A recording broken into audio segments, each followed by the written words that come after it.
with a mission to deliver fiscally responsible, highly dependable services to the citizens of our community and the region.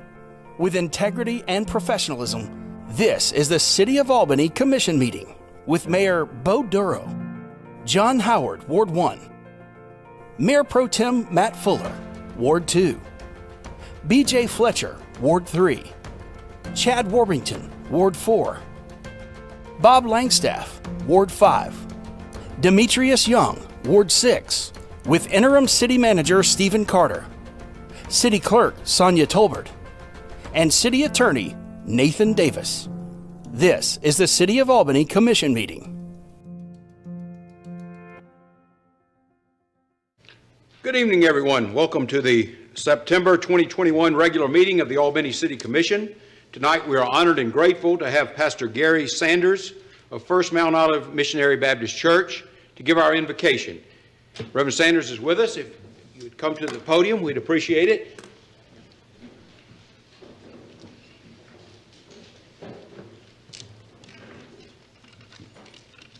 Let us pray. Dear Lord, we come tonight to acknowledge you as our wise and loving Father. We first say thank you on behalf of all who have gathered here tonight. We thank you for your many blessings that you've bestowed upon our city. We thank you for allowing our city to sustain in times such as these. We thank you, God, for all the departments of the City of Albany, especially those that are our essential workers. We pray now, God, for our law enforcement. We pray for our healthcare system. We pray for our school system. We just pray for the entire city at this time. Tonight, we pray for our mayor and our commissioners as they make decisions for our city. And we ask tonight, God, that you guide their thoughts, touch their hearts in all of these affairs. We pray, God, that you would grant them wisdom and courage to do what is best for the citizens of Albany. Father, we pray now for unity and peace among our citizens. We ask, God, that you touch from the north, from the south, the east, and the west. And then, Lord, we pray for our country, our state, and all that are doing their best to serve humanity. And, oh God, as we close this prayer tonight, we submit this agenda and all concerns to you as we ask for your spiritual guidance in all of these matters, we pray. Amen. Amen. Mayor, may I have a point of privilege? Yes, sir. If you look in the audience, almost every seat is full tonight. And one of those reasons is we are pleased to have two Boy Scout troops with us visiting our meeting, Troop 3 and Troop 13. And might add, Troop 13 is one of the few girls troops. So we're definitely pleased to have them with us. They're working on their badge for citizenship in the community and their badge for communication. So I appreciate them being with us tonight. And Mayor, if I may add, one of their troop members wants to come lead us in the pledge. So if I could ask Noah Daniel, if he would come to the podium and lead us in the Pledge of Allegiance.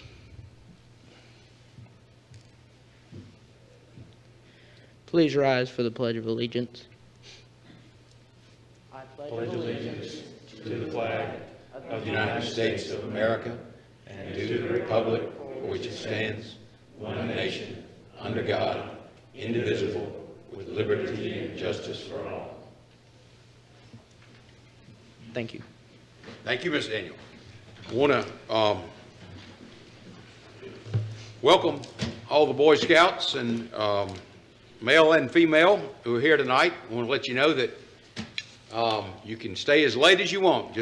You don't just need to come in and pop out to get your badge. So before we go any further, Ms. Tarbert, could we call the roll? Yes. Ward 1. Here. Ward 2. Here. Ward 3. Here. Ward 4. Ward 4 is here. Ward 5. Ward 5 is here. Ward 6. Ward 6.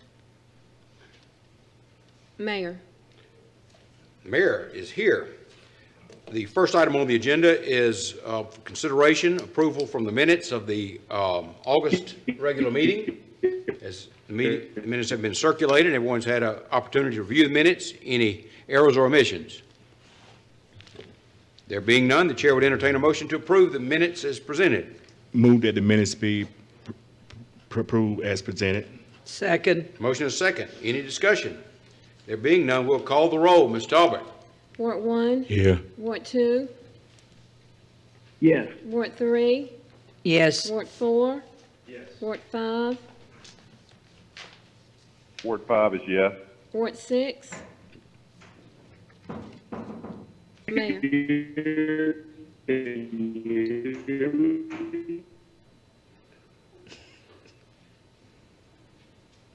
Was that a ghost? Or? This, the mayor votes yes. Okay, tonight we are having an opportunity to recognize Mr. Nathan Lee. Nathan, you with us? Come down. This is do we also have Mr. Jelani Bryant with us? Yes, sir, you do. Good morning and good evening, Mr. Bryant. Hey, how you guys doing this evening? Fine. Would you like to explain to us what Mr. Lee has accomplished? Yes, sir. Thank you, Mayor and Commission. It's an honor to be here with you tonight. I'm also accompanied by Velvet Poole, our superintendent, and Miss T. Taylor, who is the supervisor at Lockett Station, along with Mr. Nathan Lee right here. Earlier this year, I heard y'all talk about we need to get our teens more involved with our community. Well, we're going to honor a young man tonight that did just that. Over the course of the summer, Nathan, a junior at Westover High School, 4C Academy, attended Lockett Station and introduced the summer camp participants to the world of Legos. He worked more than 60 hours over the entire summer, all voluntary. He helped the students to build swords, castles, and many more objects that were beyond their imaginations as they completed their daily project. He is the son of Vincent and Arlene Lee. After hearing about Nathan's Legos at Lockett Station, Mr. Jelani Bryant, former operation manager at Atlanta's only ultimate Lego experience, is here to provide Mr. Lee with a certificate that he will speak about. Mr. Bryant, take it away, sir. So my involvement with Lego is definitely as of recent, and I was there for about a year and a half. And my mother, Miss Deborah McFadden Bryant, shared with me some of the great things that Mr. Nathan was doing with the Legos. And I'll just have to be frank. Anyone that can put together a replica of the municipal auditorium and then be able to teach that throughout a summer program and come from Westover High, which is my alma mater as well. So, all of those things leading up into it, I had to make it my personal business to come down and present Mr. Nathan with the Master Model Builder certificate. And I just don't, I just don't think a lot of people understand the mindset it takes in order to be able to create these things with the different Lego bricks. The Lego pieces, they have over 1,500 different pieces that can be twisted and turned and poked in any different direction. So for Mr. Nathan to be able to take his mind and put that into actual knowledge, I definitely appreciate that. Also want to award him with 3 tickets to come on up to the Legoland. That'll be for him and his family, and he'll alert Ms. Poole whenever he's ready, and we'll make sure to have those tickets ready for him at the will call. So, Mr. Nathan, I just want to thank you for all your service that you provided to the youth, as well as, doing your outstanding job in building that municipal auditorium. With the rest of the staff at Legoland, thought that was amazing, and we definitely wanted to reward you for that, sir. Thank you very much.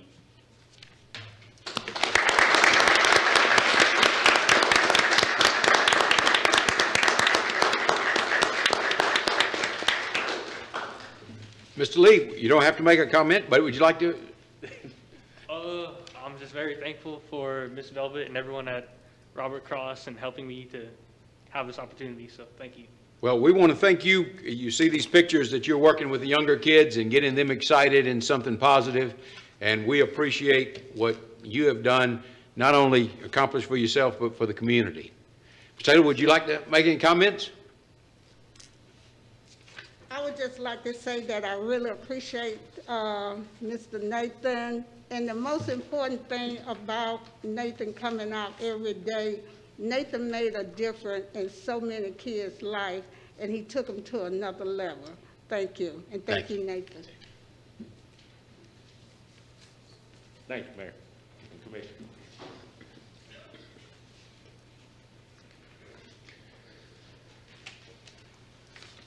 We move now to zoning case 2141, Colonial Town Center. Requests special approval to construct a new car wash located at 2828 Nottingham Way. It's my understanding that the applicant has requested that this be continued to the December regular meeting. Is that correct, Mr. Dent? Yes. Okay. The chair would entertain a motion to continue this application to the December regular meeting. Motion to continue this till December meeting. Okay. Second. Motion and a second. Any discussion? If not, Mr. Talbot, could we call the roll?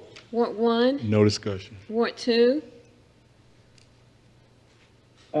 We asking, I thought we were approving to continue to the December meeting or for discussion? Yeah, There's no discussion on the table.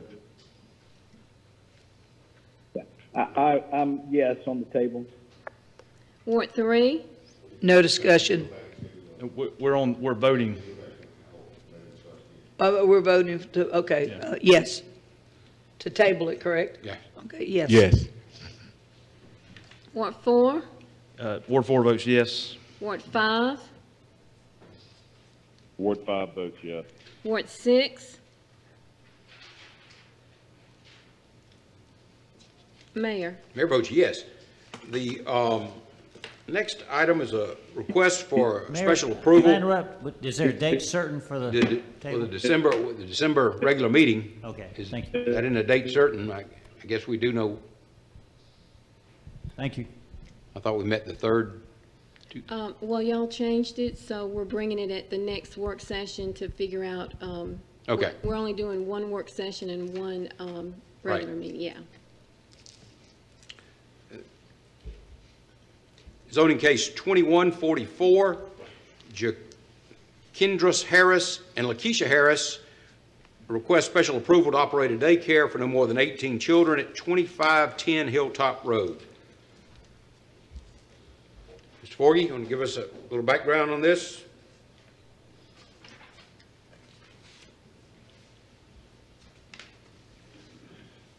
Good evening, Mayor and Commissioners.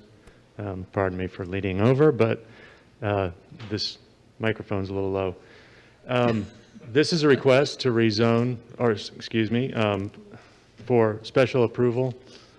I'm sorry. This is a request for a daycare in an R1, and the applicant wants to expand the use. It's currently a church, which is still in operation, but the services have been suspended due to COVID. So the church still operates, but they haven't had services for a while. That was a question from last time. They want to have a daycare for multiple kids, and they will have outdoor recreation area. I think it's 18 or more kids they want to have a daycare for. And our analysis showed that it wouldn't substantially burden the traffic patterns or any of the other systems in that area. If you have any further questions. Thank you, Mr. Forgy. Any questions, Mr. Forgy? Commissioner Howard? No question. Mayor Pro Tem? No questions. Commissioner Fletcher? No questions. Commissioner Warrington? No questions. Commissioner Langstaff? No questions. Is Commissioner Young with us? Okay. Not Mr. Forgy, and of course, this requires special approval. No. Yes. Oh, I'm sorry, Commissioner Young.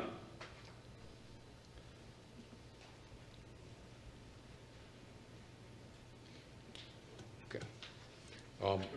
Commissioner Young, if you can hear us, we're having trouble hearing you inside of the commission chambers. If you would, try calling into the Zoom.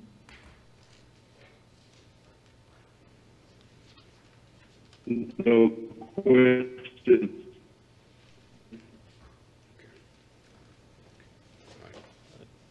You said no questions. Is there a motion to approve? Mayor, I make a motion to approve the special approval for the daycare at 2510 Hilltop Road. Is there a Second. Okay. Is there a second? Second. Okay. Any discussion? Commissioner Howard? No further discussion. Mayor Pro Tem? No discussion. Commissioner Fletcher? No discussion. Commissioner Warmington, No discussion. Commissioner Langstaff, No discussion. Commissioner Young. No discussion. If not, Ms. Talbot, could we call the roll? Ward 1, Yes. Ward 2, Yes. Ward 3, Yes. Ward 4, Yes. Ward 5, Yes. Ward 6, Yes. Mayor. Mayor votes yes. Thank you, Ms. Forgy. You're welcome. Morris Norman, if you could come down, we have several applications for various alcohol licenses. The first is Food for Less Albany, Inc., seeking a license to sell beer and wine package at 1032 West Gordon Avenue. Yes, sir. Food for Less, Albany, Inc., doing business as Piggly Wiggly Food for Less at 1032 West Gordon Avenue, has submitted an application requesting packaged beer and wine. The applicant is William and Cody McDonald. The local agent is Henry Ball. This type of business is a supermarket. The planning department identified this location zone in C2 on Ontario Street and in Ward 3. This establishment was previously licensed as Harvest Supermarket at 2003 through 2019. The police department has no open investigations at this location. There were no calls for police, and the applicant placed an article in the Albany Herald at least 10 days prior to this meeting as notification to the general public that the application will be considered for approval. The applicant and location meet the criteria for approval. Mayor, may I call the questions and offer a motion to approve the alcohol license for Food for Less? Is there a second? Second. Any discussion? Mr. Howard? No discussion. Mayor Pro Tem? No discussion. Mr. Fletcher? No discussion. Mr. Warmington? No discussion. Mr. Langstaff? No discussion. Commissioner Young? No discussion. Ms. Talbot, could we call the roll? Ward 1, No. Ward 2, Yes. Ward 3, Yes. Ward 4, Yes. Ward 5, Ward 5 is yes. Ward 6, No. Mayor. Mayor votes yes. The next item is an application. The applicant is Pitts Brothers Convenience Store, seeking a beer package license for 418 North Slappy Boulevard. Yes, sir. Pitts Brothers Convenience Store, Inc., doing business as Apple Express at 418 North Slappy Boulevard, has submitted an application requesting packaged beer only. The applicant is Jerry Pitts. The local agent is Lori Pitts. This is a convenience store. The planning department identified this location zoned in C2 on an arterial street and in Ward 3. This establishment was on a vacant lot. The police has no open investigations at this location. There were no crimes data for this location. The applicant placed an article in the Albany Herald at least 10 days prior to this meeting as notification to the general public that the application will be considered for approval. The applicant and location meets the criteria for approval. Motion Mayor. to approve. Second. Motion second. Any discussion? Commissioner Howard? No discussion. Mayor Pro Tem? No discussion. Commissioner Fletcher? No discussion. Commissioner Warmington? No discussion. Commissioner Langstaff? No discussion. Commissioner Young? No discussion. Can we call the roll? Ward 1, No. Ward 2, Yes. Ward 3, Yes. Ward 4, Yes. Ward 5, Ward 5 is yes. Ward 6, No. Mayor. Mayor votes yes. The next applicant is Big Red's Eggs LLC, doing business as Eggs Up Grill, seeking a wine consumption license for the restaurant at 2818 Old Dawson Road. Yes, sir. This is Big Red's Eggs LLC, doing business as Eggs Up Grill at 2818 Old Dawson Road, Suite 12. Has submitted an application requesting for consumption of wine only. Michael and Rebecca McNeil, they've submitted on behalf of the restaurant. The planning department identified this location zone in Z2 on Arteria Street and in Ward 5. This establishment has been currently operating since 2016. The police department has no open investigations at this location. The police calls over the past 12 months with no crime data for this location. The applicant placed an article in the Albany Herald at least 10 days prior to this meeting as notification to the general public that the application will be considered for approval. The applicant and location meets the criteria for approval. Mayor, I make a motion for approval. Second. Motion and a second. Any discussion? Commissioner Howard? No discussion. Mayor Pro Tem? No discussion. Commissioner Fletcher? No discussion. Commissioner Worthington? No discussion. Commissioner Langstaff? No discussion. Commissioner Young? No discussion. Could we call the roll? Ward 1, No. Ward 2, Yes. Ward 3, Yes. Ward 4, Ward 4 is yes. Ward 5, Ward 5 is yes. Ward 6, Yes. Mayor. Mayor votes yes. The next applicant is the Rocket Burger Group, doing business as La Luna, seeking a beer and wine consumption license for a restaurant at 1935 Dawson Road. Marshal Norman. Yes, sir. The Rocket Burger Group LLC, doing business as La Luna at 1935 Dawson Road. This is a transfer. Has submitted an application requesting this consumption of liquor, beer, and wine. The applicant is William T. Henry here in Albany. The type of business is a restaurant. The planning department identified this location zone in C1 on Arterial Street and in Ward 4.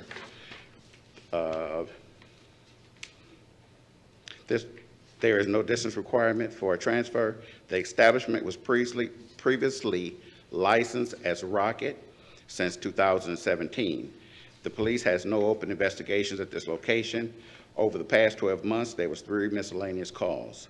The applicant placed an article in the Albany Herald at least 10 days prior to this meeting as notification to the general public that this application would be considered for approval. The applicant and location meets the criteria for approval.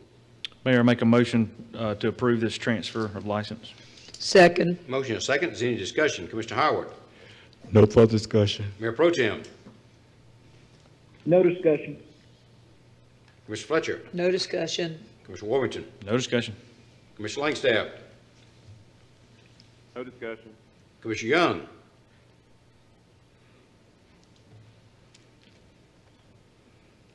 Could we call the roll, Mr. Howard?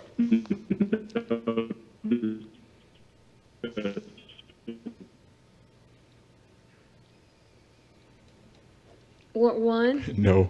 Ward 2, Yes. Ward 3, Yes. Ward 4, Yes. Ward 5, Ward 5 is yes. Ward 6,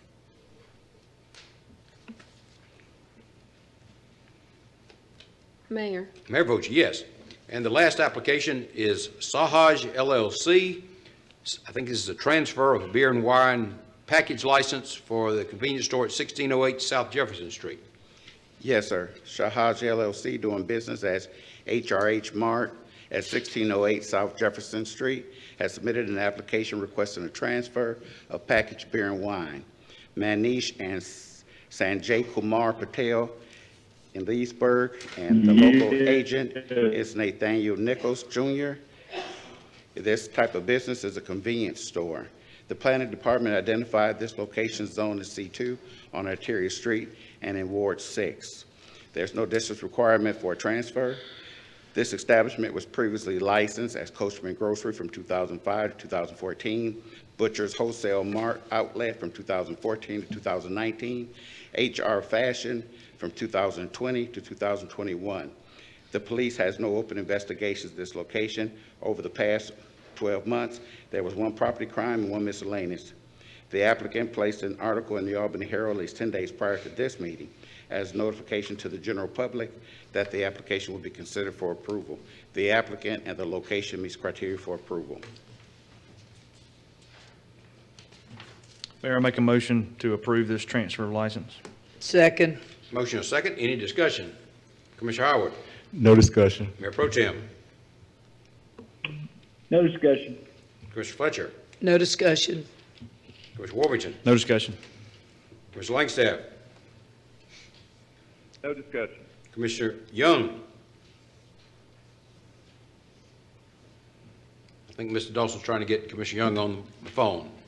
Could we call the roll, Ms. Stallworth? Ward 1, No. Ward 2, Yes. Ward 3, Yes. Ward 4, Yes. Ward 5, Ward 5 is yes. Ward 6,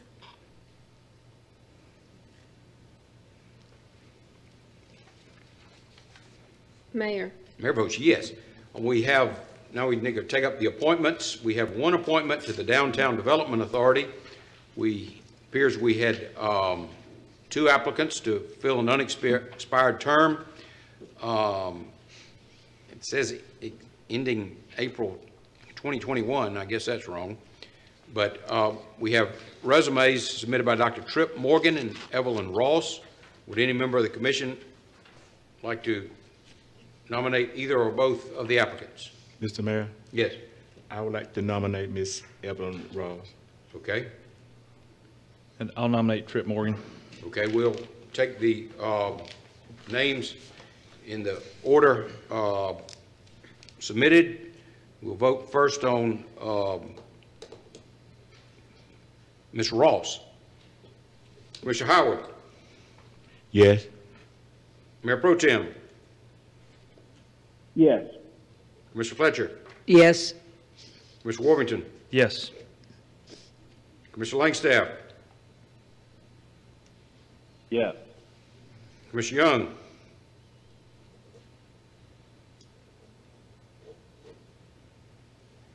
Mayor votes yes, and I assume with that, Ms. Ross is duly appointed, right, Mr. David? Okay. We didn't get Dr. Morgan. Okay. Mayor, that ending date is April. We didn't get the appointments together. I'm sorry, ma'am. It does end April.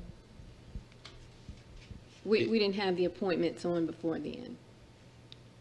Okay. Well, this says the unexpired term ends in April 2021. This year, yes. Well, that term's expired. Yeah, we're just a couple of months behind. Okay. That'd be 5 months behind. Okay. And we have three appointments to the Albany-Daugherty County Land Bank Authority.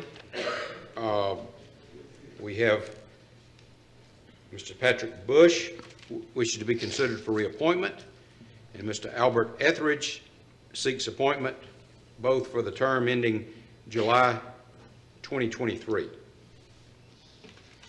So as I understand, Mr. Todd, we have two applicants for three positions. Is that correct? Actually, the third applicant lived in the county, so we couldn't consider that person. So I'll continue advertising. Okay.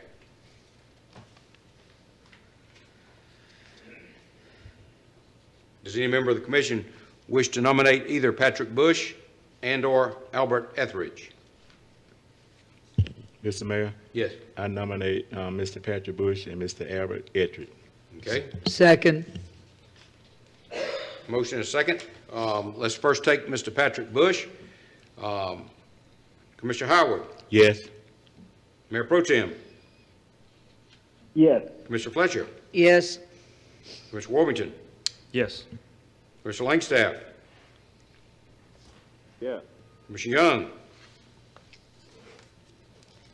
Mayor votes yes. So Mr. Bush is duly appointed, duly reappointed, and Mr. Albert Etheridge. If we could call for a roll call. Commissioner Howard. Yes. Mayor Pro Tem. Yes. Commissioner Fletcher. Yes. Commissioner Worthington. Yes. Commissioner Langstaff.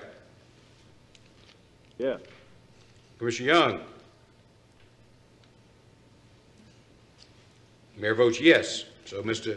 Albert Etheridge is also appointed to the Albany-Daugherty County Land Bank. Next, we have a zoning matter. Mr. Forgy. This is case number 2139.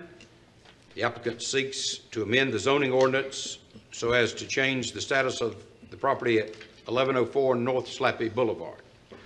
Good evening again. This is a request to rezone a small portion of a property located at 1104 North Slappy. The parcel itself contains several buildings. One of them is a residential structure, and the residential structure fronts on 4th Avenue. This is going to be subdivided off and if rezoned, and the applicant wants to use it as a personal care home. So in order to use it as a personal care home, it needs to be rezoned, and then it also would be separated. So the residential structure would be on a separate parcel from the commercial that fronts on Slappy. Okay. Any questions, Mr. Forgy? Commissioner Howard? No question. Mayor Pro Tem? No question. Commissioner Fletcher? No questions. Commissioner Warmington? No question. Commissioner Langstaff? No question. Commissioner Young? Would any member of the commission like to move for approval? Over the ordinance. I offer the ordinance and ask for unanimous consent to dispense with the second reading and ask for its adoption. Second. Motion is second. Any discussion? Commissioner Howard? No discussion. Mayor Pro Tem? No discussion. Commissioner Fletcher? No discussion. Commissioner Warmington? No discussion. Commissioner Langstaff? No discussion. Commissioner Young? Could we call the roll, Ms. Talbot? Ward 1? Yes. Ward 2? Yes. Ward 3? Yes. Ward 4? Yes. Ward 5? Ward 5 is yes. Ward 6? Mayor? Mayor votes yes. Thank you, Mr. Forgy. Thank you. The next item, Mr. Carter, a request to amend the city budget. We have 7 different items. Mr. Carter sent out an email yesterday. I know some commissioners are willing to go forward with all of these items. I personally would ask that we table items 5 and 6 until we have more specific information. The longevity pay, my concern with the longevity pay is if we've got 1,000 employees, probably every year we're going to have 200 employees who are going to reach that 5-year step. I think we need to know what the cost is going to be specifically next year, the year after that, and in successive years. And then with the public safety utility operations pay, I think there's a consensus. We understand we're going to have to address that, but I would request that we continue it till we have more specific information about what the cost will be next year, the following year, and in successive years. But the other items, which are amending the City of Albany's fiscal year 2020 budget to make the application for the COVID pay, and Mr. Carter has presented us with several options: the vaccination incentive, the college education incentive, the certification incentive, and the Civil Rights Institute allocation for the master plan. I'm ready to go forward with, but can we take a poll? Commissioner Howard, do you have any reluctance to address one or more of these 7 items tonight? Mr. Mayor, as I stated last week that I was in favor of 1 and 2 and 7. And I think that what I'm concerned about is that when it comes to this certification incentive, is that I have some question that how was this date arrived back in 2016 for those that have finished a college education from an institution of higher learning in the academic arena. And by doing this, I'm also concerned that some of those individuals that finished higher education from 16 back down, that they would not be included in this incentive pay. So I think that I can go along with 5 and 6 being tabled until we get some more data on that, which, you know, I'm 100% that public safety officer need and other individuals need a pay increase, but I'm also concerned about that if we go through this will be a contingency upon our budget to come in 2022 and 2023 until Judgment Day. So I can bite the bullet and go with 1, 2, and 7 as of tonight. Mayor Pro Tem, are you prepared to move forward on all 7 items? Yes, sir, I'm prepared to vote on all 7. All right, Commissioner Fletcher? Well, I'm prepared to vote on the hazard pay. We've got it written down here as COVID duty pay, and I understand what hazard pay means. You know, last week when it was said that by Mr. Carter that, and I'm paraphrasing this, is probably exactly what you said, but in other words, our pay is 50% or a little better than what other towns are getting. And that sort of took me back because I happen to feel that the 1,100 employees we have work very hard.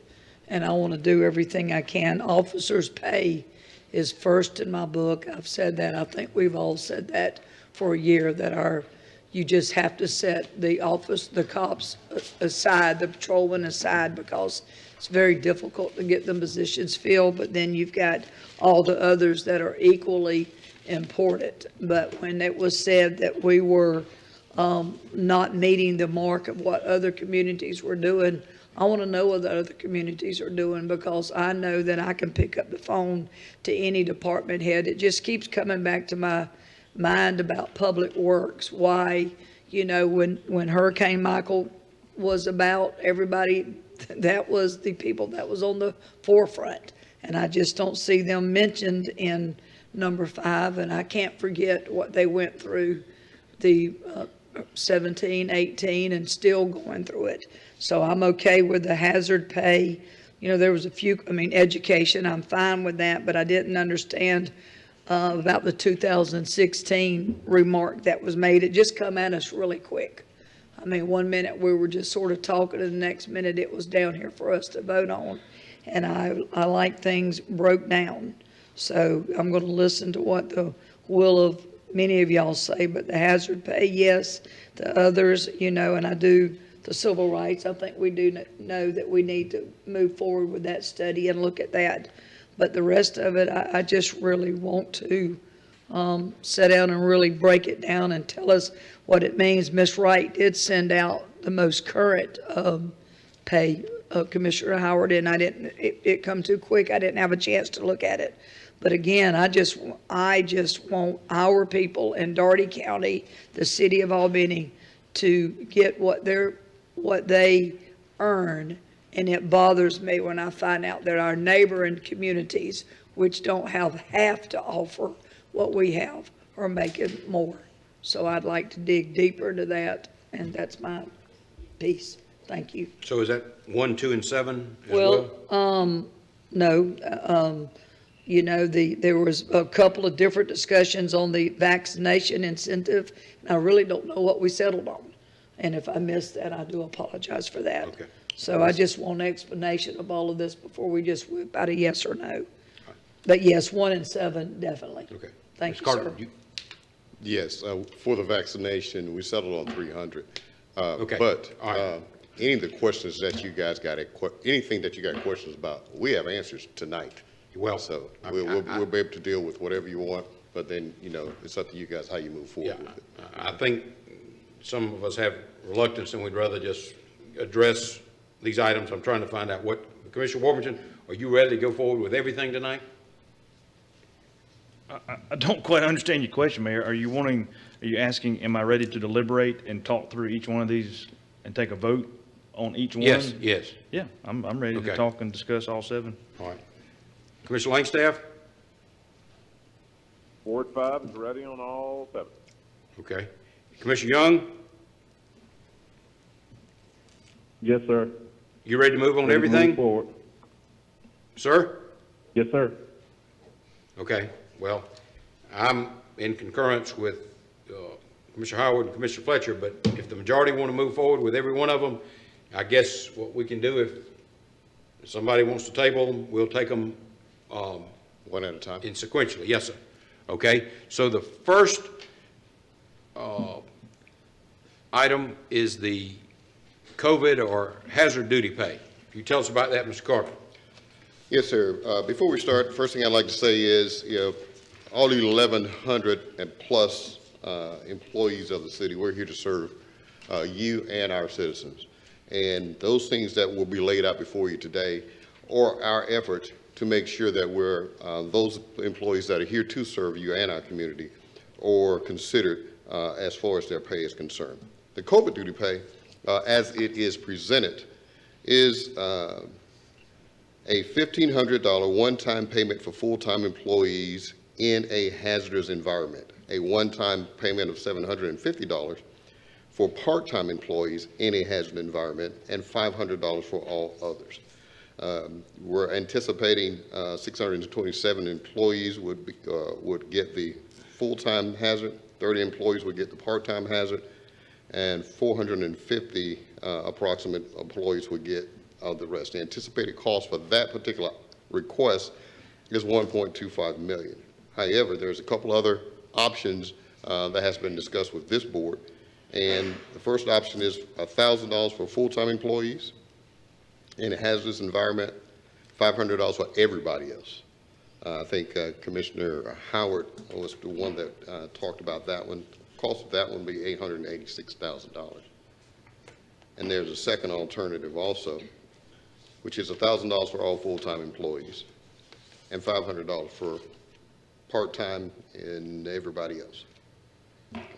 And what's the cost of the second? That $1,070,000. The cost of the first alternative is $868,000, and the cost of the second alternative is $1,070,000 rather. Would any member of the commission like to make a motion to, I guess, adopt one of those three options? That's what I would ask, is you adopt as requested, alternate 1 or alternate 2, or if you have a third alternate that you want to put on the table, but I would ask that you would consider one of those three. What's the third option? Mayor, I do have a question. So this is an ordinance which is going to require let me get my book here. It's going to require the offer the ordinance, ask for unanimous consent. Are we kind of doing like a straw poll vote as we go through, so that we can come back around and do a full ordinance vote? Or do you want to do an ordinance vote on each one? Well, what I thought, if we're going to get into it, and if 4 commissioners want to table one item, then that would be excluded from the ordinance. And what I would intend to do was saying, offer the ordinance items such and such, alternative, and what's in and what's out. At the very end? Yes, sir. Or you don't want to do it right now? No, but I'm willing to do it however y'all want to. I think it might be helpful to offer kind of like a straw poll as we go through this, I guess, so we can kind of see as a group where the majority is and we get to the end. Otherwise, there could be motion after motion after motion, Okay. I'm just. Well, does anybody else have any thoughts? Is everybody willing to go with addressing the items one by one? Just as a non-binding straw vote, I guess you could say. All right. Well, I can live with that. okay. Well, one by one. this is, no, I just think, we need more discussion about this, and not, now isn't the time to discuss it. But what was the third option, Mr. Carter? The first option is as requested, $15,000, $750, and $500. Yes, sir. The second option is $1,000 for full-time employees in a hazardous position, and then $500 for all others. The third option, which is offered here, is alternate 2, $1,000 for full-time employees, $500 for part-time and all others. That's everyone. That's everyone. Okay. And what was the third option? $1,000 for full-time employees, $500 for part-time. Yeah, I thought you said there was one more. Okay. No, Okay. there's 3 options on the table. Right, okay.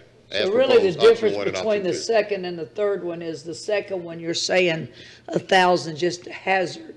Yes. But you're saying the third is everyone is going to get it. Yeah, the That's first the 2 difference has a between the second distinction and- between hazardous duty and others. The last one doesn't make a distinction at all. But except between full-time and part-time. Except between full Yeah. and part-time, yes. Mr. Mayor, Yes. I can go with option 2, where it says $1,000 for full-time employees and $500 for part-time employees. Okay. Yes. No, $1,000 that's for not all. those that are in hazardous position, 500 for those that are not. Okay, That's what option 2 is. okay. Would that include part-time employees who are, the 30 who are hazardous, Yes. they get the 500? Yes, sir. Okay, That's number 3 when everybody Okay. gets something. all right. Mayor Pro Tem? What's the proposal on the table? Well, what I was going to do is, I thought you said take a straw poll with Mr. Right. Warrington. So we're not going to vote on Commissioner Howard's. I agree with Commissioner Howard, but if we're going to let everybody say what their preference is, and then we'll come around and, Of the 3 options we're Yes, sir. voting on, okay. yes. So 1, 2, 3, all right, okay. Yes. Can you remind me, Commissioner Howard, what was, Commissioner Howard, it's basically $1,000 payment to all who are classified under hazardous or That's correct. hazardous And 500 for exposure, everybody else. and then 500 for all part-time. so that's and- alternate You want number, everyone that's to get alternate one. number 1? Yes, sir. Alternate number 1. Okay. You want All number right. 3. Okay. Mayor Pro Tem? My vote would be option 3. Okay. Mine's option 3. Which is alternate number 2? Yes. Okay. And mine is option 3, and which is alternate number 2. Okay. Commissioner Langstaff? Mine is option, I agree with Chad, same one. Okay. Oh, wait, okay, That'd be alternate number 2. okay. Yeah. Commissioner Young? Option 3, alternate 2. Commissioner Young? Yeah, I never did hear what Commissioner Howard has proposed. Was it anything different? Commissioner Howard proposed what's been called alternate 1, which is actually option 2. So that would be a $1,000 payment to all city employees who were deemed to be having hazardous or exposure during the COVID, during the pandemic, and That's right. $500 payment to all other employees. Almost. It's $1,000 for all full-time employees. Okay, who are deemed and including the 500 payment would also go to the part-time employees who are exposed. Correct. Yeah. Okay, I'll support Commissioner Howard's proposal. Okay. I'm with Commissioner Howard on 2, but, you know, it's, I could live with 3 if, however y'all want to, I mean, I don't really want to vote against the employees getting the payment over the, I mean, but the advantage to me is it's a $200,000 saving, the option 2. So if somebody, now that we've taken the straw poll, don't you think we need to go ahead and vote on them one by one? Yes. Otherwise, we're going to forget what we. Yeah. Yes. Okay. All right. How do y'all want to do this? You want to make a motion? Mayor, I guess just based on, we had 4 votes for option number 3, alternate number 2. I would make a motion for that. The other thing that Mr. Carter provided to us was option 3, alternate number 2, aligns directly with what the county's doing in terms of $1,000. And also, I believe it aligns very closely, if not very directly, with what Phoebe is doing. So it kind of puts us in line in terms of consistency. So I appreciate Mr. Carter doing some of that outside research. So I guess the motion is alternate number 2, option 3 for that line. Is there a section? Is there I'll a second? second option 3. Okay. Any That's discussion? everyone. Commissioner Howard? Mayor Pro Tem? That's everybody. No discussion. No discussion. Commissioner Warrington? Yeah, on the discussion, I would say, Mr. Carter, I don't know if we can change the wording, but I would prefer we call this hero pay. Phoebe is calling theirs hero pay.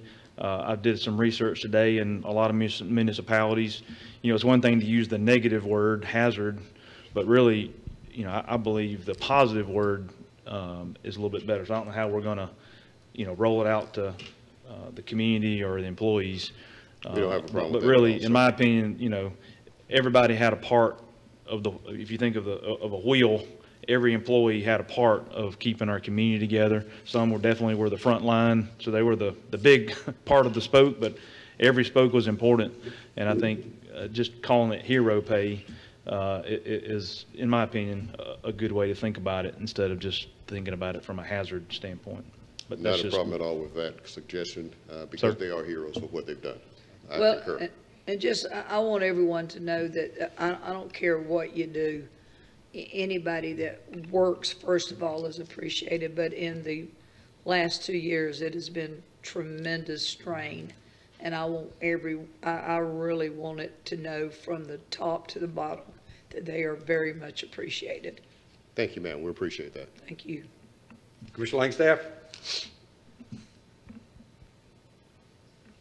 No further discussion. Commissioner Young? No further discussion. Okay. We are now voting on alternate 2, which is option 3, and that is a $1,000 payment to all full-time employees and a $500 payment to all part-time employees, correct? And yes, sir. Okay. Ms. Talbot, call the roll.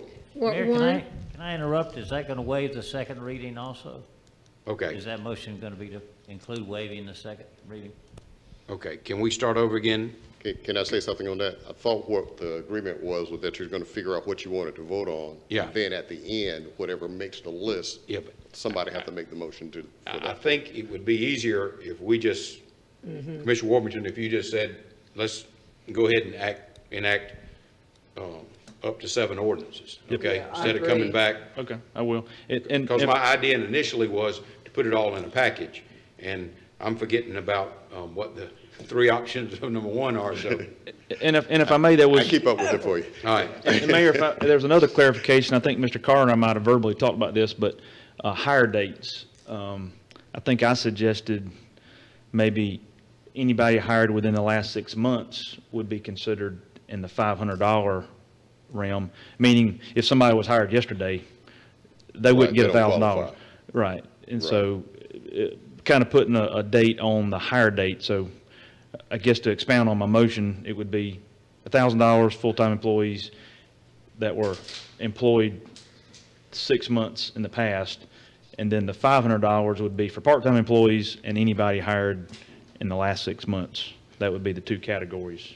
Is that what we talked about? That is exactly what we talked about. Okay. So Mayor, I offer that ordinance that I Ask just to dispense spoke with the about. second reading.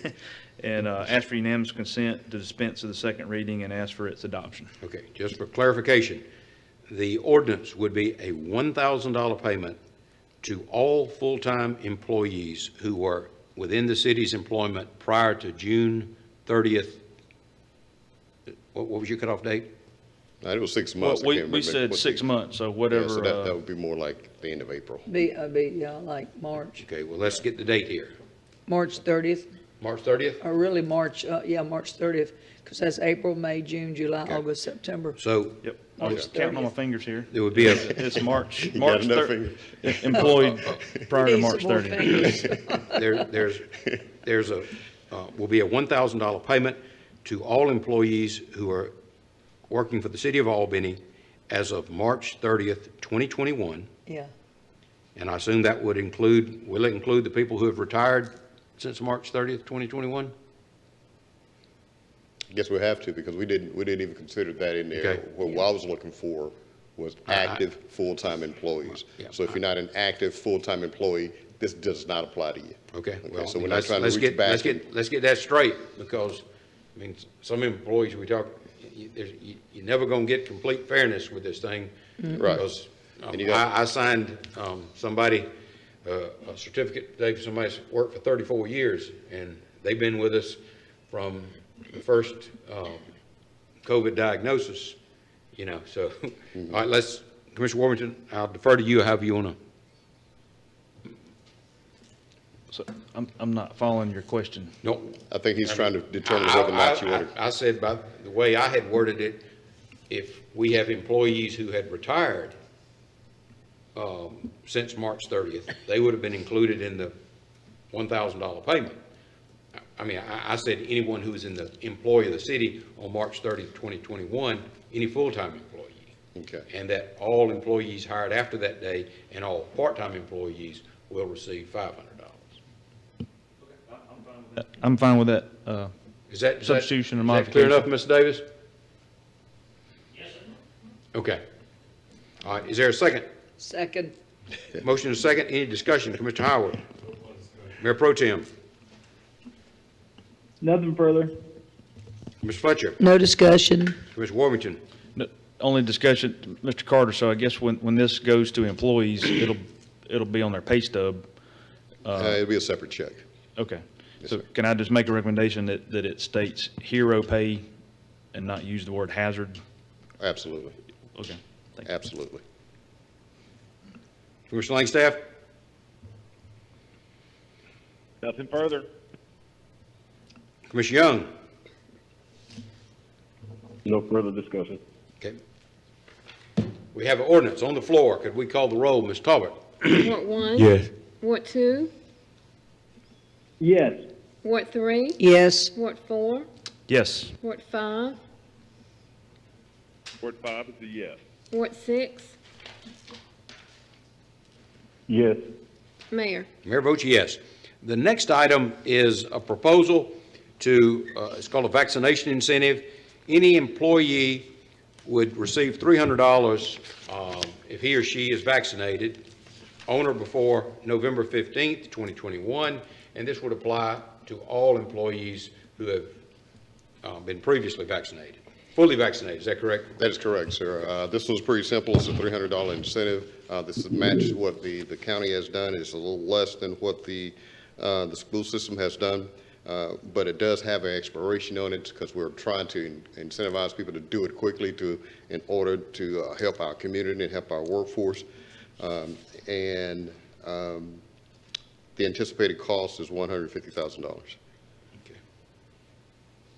Any questions for Mr. Carter on this item? Commissioner Howard? No question. Mayor Pro Tem? No question. Commissioner Fletcher? No questions. Commissioner Warmington? No questions. Commissioner Langstaff? I just wanted to be clear that none of these that we're talking about tonight apply to city commissioners. Just want to make sure that's the understanding. That was my understanding, and that's what all the numbers here reflect. No commission or mayor is included in any of the numbers that's represented. Okay. So that $1,300 couch you intended to buy? Ms. Young? No question. Okay, can we call the roll, Ms. Talbot? Do we have a motion? I offer the ordinance and ask for unanimous consent to dispense with the second reading and ask for its adoption. Second.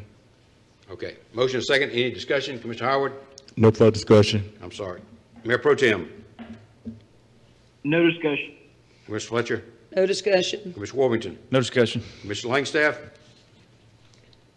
No discussion. Commissioner Young? No discussion. Okay, can we call the roll now, Mr. Talbot? Ward 1? Yes. Ward 2? Yes. Ward 3? Yes. Ward 4? Yes. Ward 5? Ward 5 is yes. Ward 6?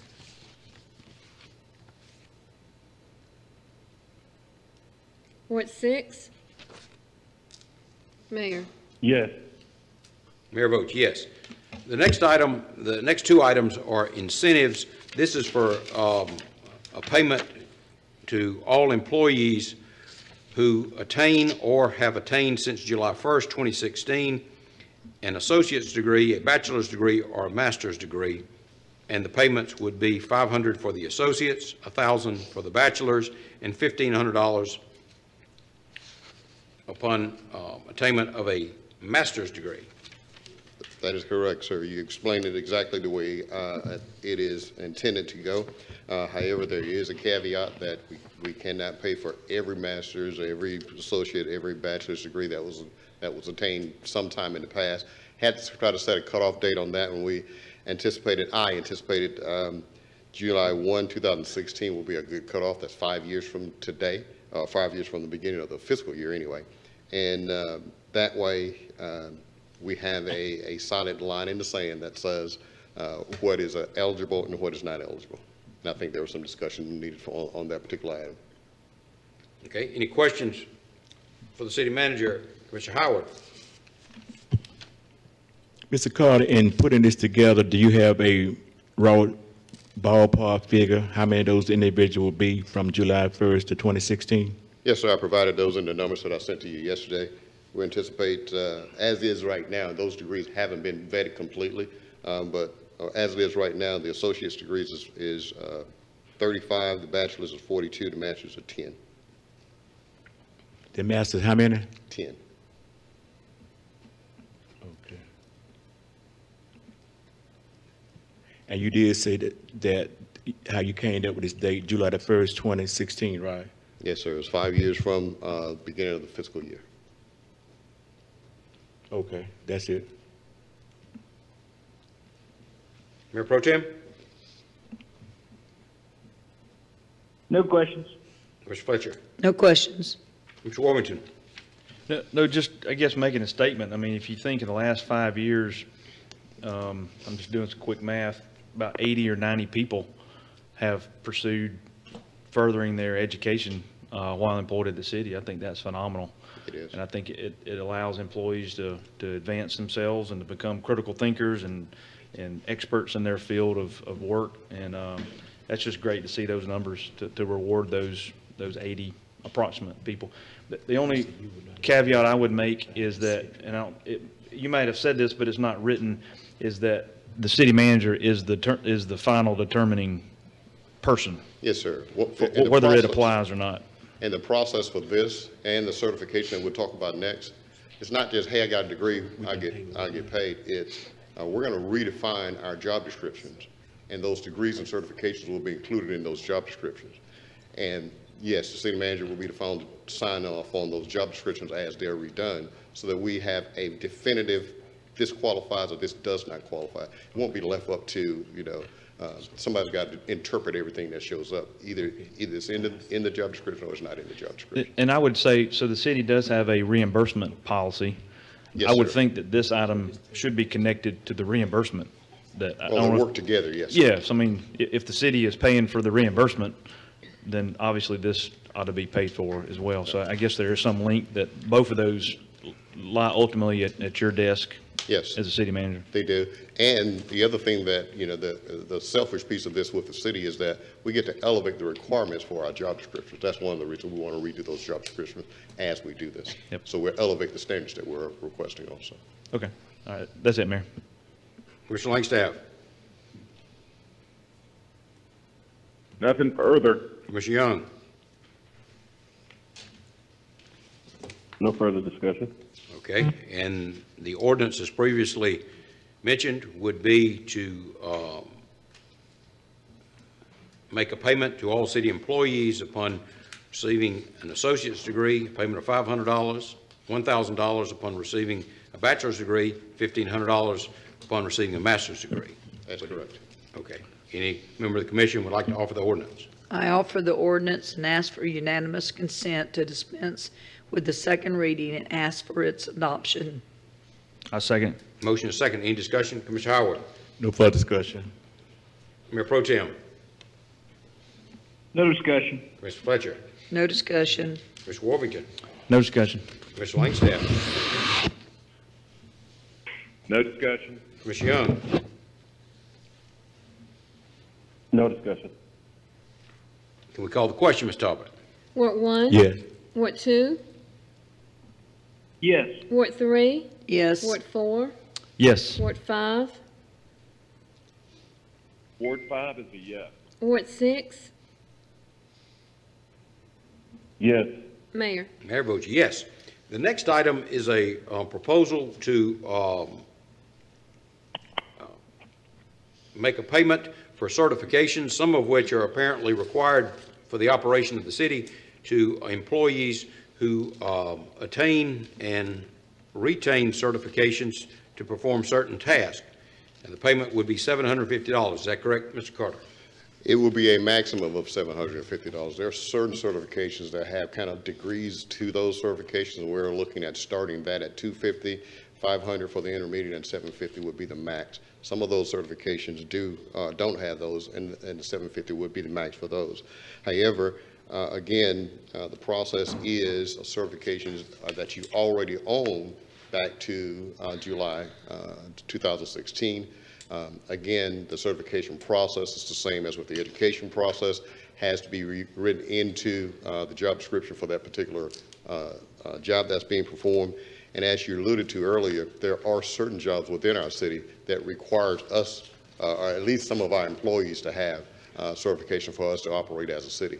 So this is something that's, we need to incentivize some of those people to achieve some of those, because a lot of the ones who hold those certifications now are on the heavy top side of retirement, eligible to retire at any moment, which will leave us really in a bad spot if that should happen. But this time, I'm working with those groups to try to incentivize those employees to fill those gaps and build a succession plan so that the city won't find itself in a position without the certifications required to do its daily work. Any questions, Mr. Carter? Mr. Howard? No further discussion. Mayor Pro Tem? Any questions, Mr. Carter? Nothing further. Mr. Fletcher? Nothing further. Mr. Warburton? No questions. Mr. Langstaff? No questions. Mr. Young? No questions. Okay. Mr. Carter, would any employees have multiple certifications? Yes, sir. Okay, and what would the maximum number of certifications be? Is there a number? 1.5 times the highest. No, I mean, could a lineman have 4 different certifications for which he would receive compensation? That's And the answer is yes, you can have multiple certifications, but if you have multiple certifications, you get 1.5 times whatever that highest one that you get. That's all you get in this initial payment. The second question, on the elevations, you mentioned that some people would receive $250, some $500, some $750. Yes, sir. If hypothetical employee receives the lowest certification, but then advances to the 500 level, he would only receive $250. He wouldn't receive the full 500. Is that correct? No, sir. He'll get both, because those certifications that I'm talking about, it's not like you can get it today and then you get the next one tomorrow. There's some real work required between the two. So we're talking sometime years between the first level and the second level. Okay. So yes, you'll be eligible for both payments. So if that hypothetical employee went through the sequential process, he or she could receive $1,500. Over his lifetime, it could end up with $1,500. Okay. All right. So the ordinance would be approving a policy to incentivize employees to attain certifications for which they would be paid at a maximum for any one certification of $750 and a maximum for all certifications of 1.5 times the value of the highest rated certification. Is that correct? That's correct. Is that satisfactory, Mr. Davis? Yes, sir, I understood very well. Okay. Would somebody like to offer the resolution? I offer the ordinance and ask for unanimous consent to dispense with the second reading and ask for its adoption. Is there a second? Second. Motion is second. Any discussion, Commissioner Howard? No further discussion. Mayor Pro Tem? No discussion. Mr. Fletcher? No discussion. Mr. Warmington? Nothing further. Mr. Langstaff? Nothing further. Ms. Young? Nothing further. Okay. Could we call the roll? Ms. Talbot? Ward 1, Yes. Ward 2, Yes. Ward 3, Yes. Ward 4, Yes. Ward 5, Ward 5 is yes. Ward 6, Yes. Mayor. Mayor votes yes. The next item is a public safety utility operations pay adjustment or increase, as it may be. If you could explain that for us, Mr. Carter. Absolutely, thank you. The direct pay increase, this one particular is inclusive of public safety, fire, police, and some of those utility operations, such as our linemen, gas and light technicians who we have a hard time recruiting. A lot of times the recruitment is not so hard, but the retention is pretty difficult. And what we're doing now is increasing those pays so that we become more competitive in that market. No, for the linemen and the gas and the water, we do not reach the status where, we're paying what a Georgia Power pays, but we are really becoming a lot more competitive as we move this process forward. And we have plans to kind of work through additional things as we move further in subsequent budget years. We anticipate the cost of this to be $466,000 this year. However, we're also anticipating for the next 5 fiscal years, the cost of this particular item is going to average $342,000. So we've already extrapolated this out as for the next 5 years, figured out what the cost is going to be, how we're going to adjust our budgets to incorporate that. And this will affect those 56-hour employees on the fire department side, those non-administrative type roles, and as well as those non-administrative type roles at the at the police department. So this again it's not a magic bullet that we're touting will fix all the problems with our recruitment and retention. However, it is absolutely a step in the right direction, and I think the employees will appreciate what we're doing here to address those middle tiers as we fight to keep those on board. Okay. Any questions, Mr. Carter? Mr. Howard? On this item, Mr. Carter, which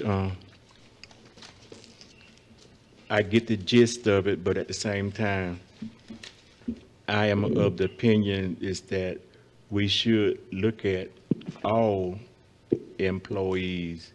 And the reason why I say that it's been almost 6 years that we have not had a pay study for all employees in the entire city.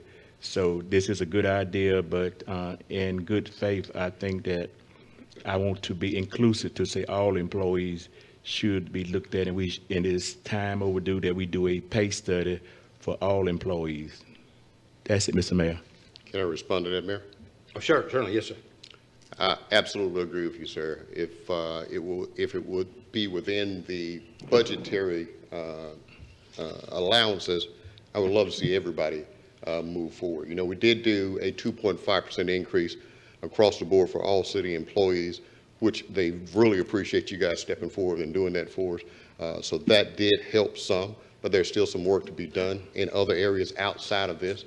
Just because I didn't bring this to you today don't mean that we haven't taken a look at this. We're looking at this all the time. We're looking at how can we increase our minimums entry pay, as well as how can we make sure that Public Works and everybody else around the city get addressed as we try to move these processes forward. I had to try to pick something that is a problem for us right now. Not saying that the other guys they're okay with where they are, but I think everybody understands that our utility, our fire department, and our police department are issues that were on the table that needed to be addressed as soon as we possibly could. When I did the budget in July, what I had told you guys was that there was a pay study being done for the fire department, and as soon as that pay study was done and we kind of had opportunity to wrap our minds around that process, I would bring back to you a request for the budget adjustment. That's what this is now. So I'm fulfilling the thing that I said that we would do, but I'm also absolutely 100% agree with you that it's time that we do something for the rest of our employees.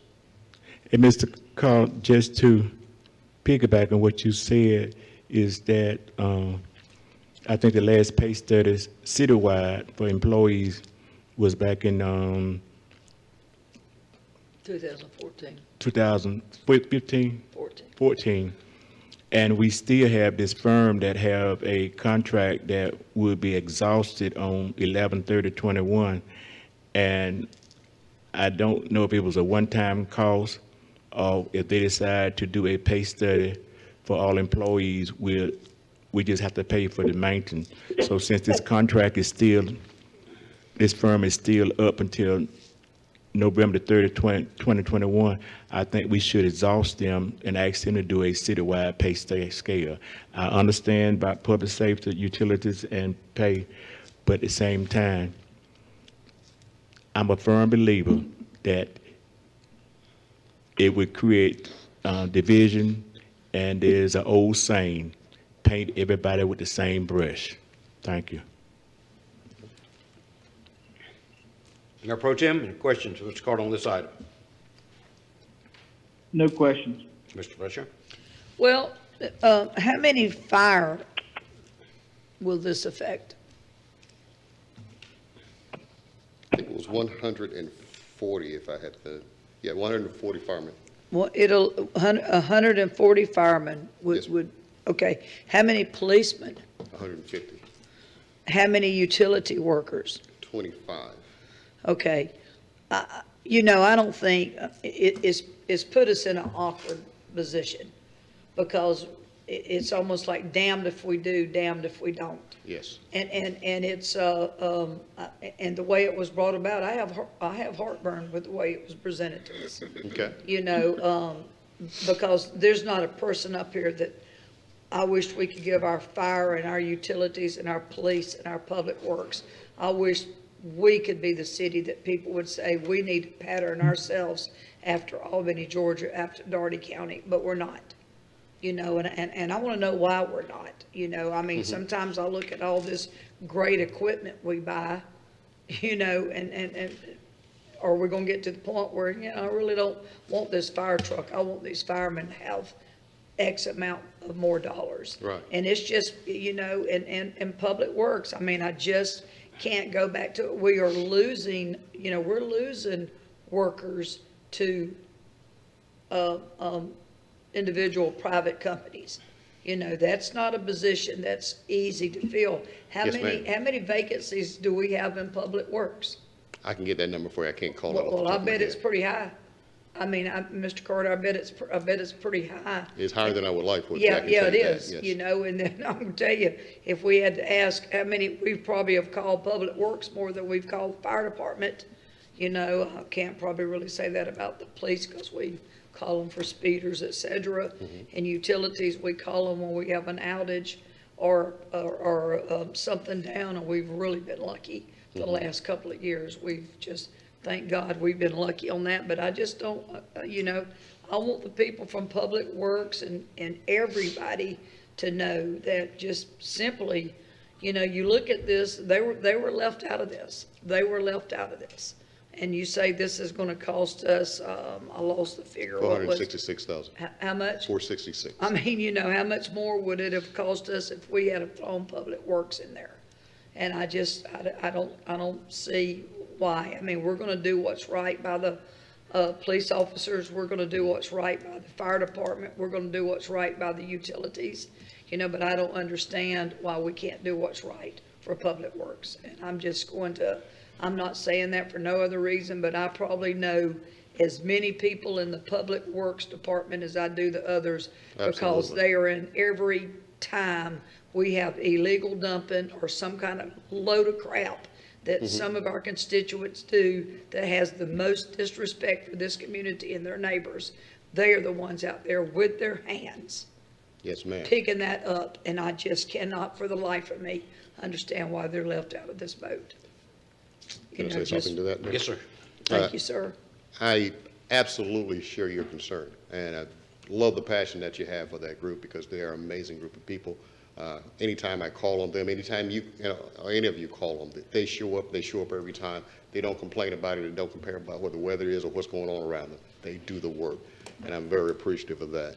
They know that the reason I'm standing here today is not to leave them out, but to get the process started so that we can move the whole city forward.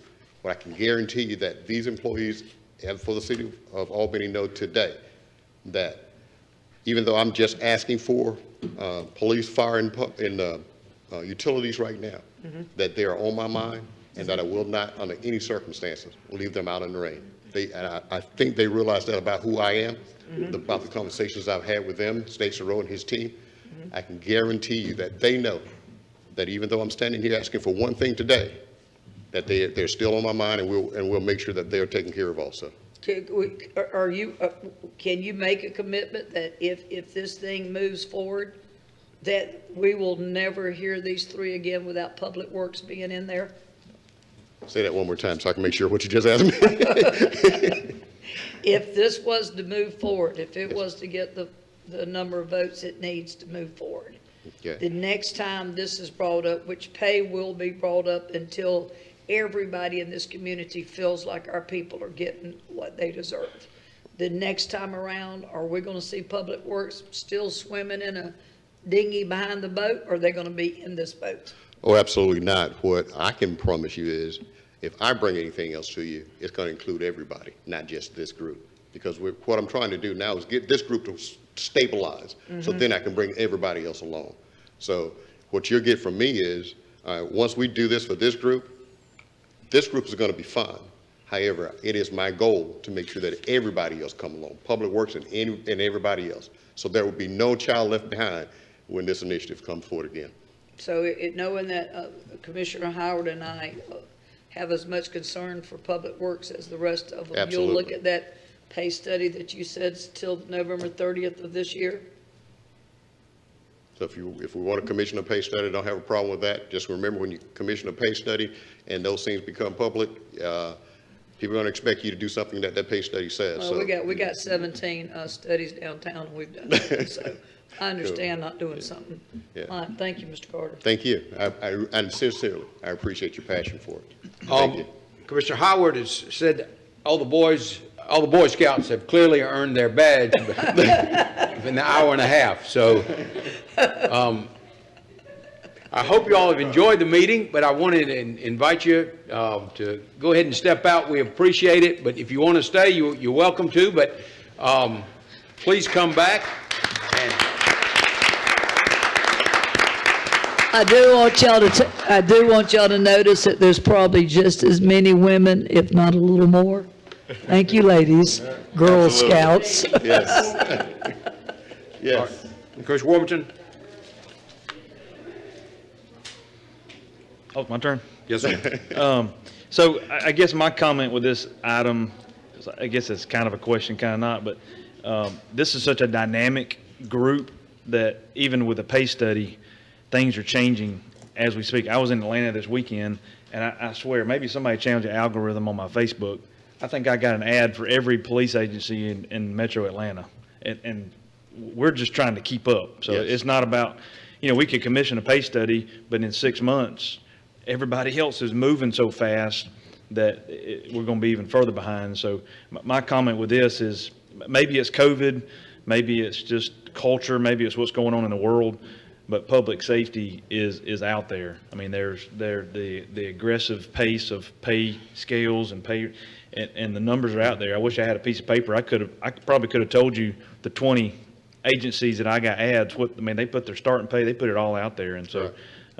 In my opinion, this is just a way for us to try to keep up with where everybody else is going. And not that other departments, there's not things happening and needs, but this public safety advertising, billboards, ads, that they are just being so aggressive, and other municipalities and other agencies, they're working pay up as fast. And then really, when you think about it, we're talking a 2% increase here. I was seeing some articles in other Metro Atlanta that they're doing double digits.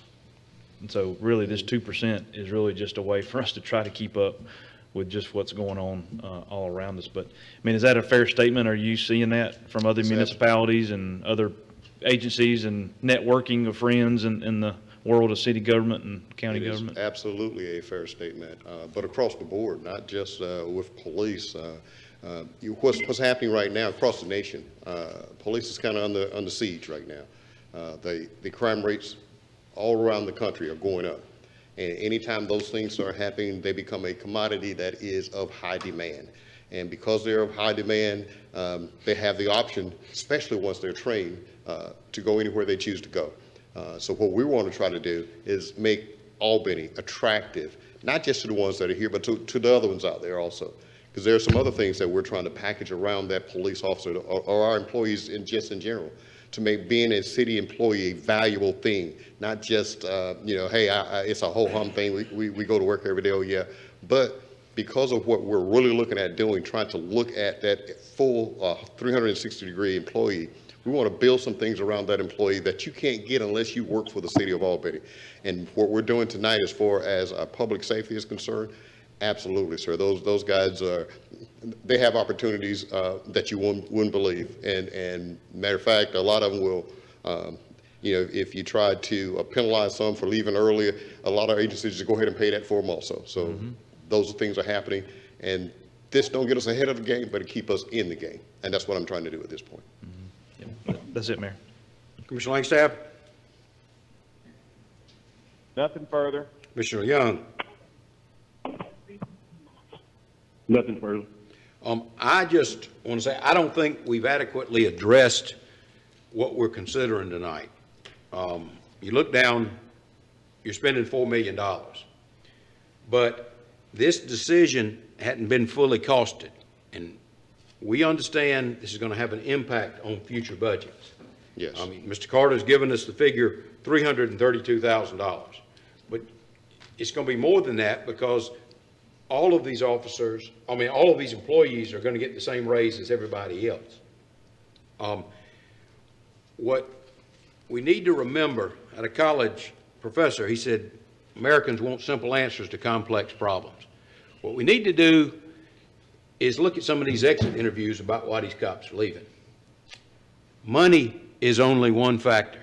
And I have discussed this with some of my colleagues. It's kind of counterintuitive, because we're thinking that we cannot retain officers because they're not adequately compensated. The primary reason is the work conditions that the men and women in blue are facing every day when they're on patrol. I mean, we as a society have to reimagine the way we treat the men and women that are on the front line.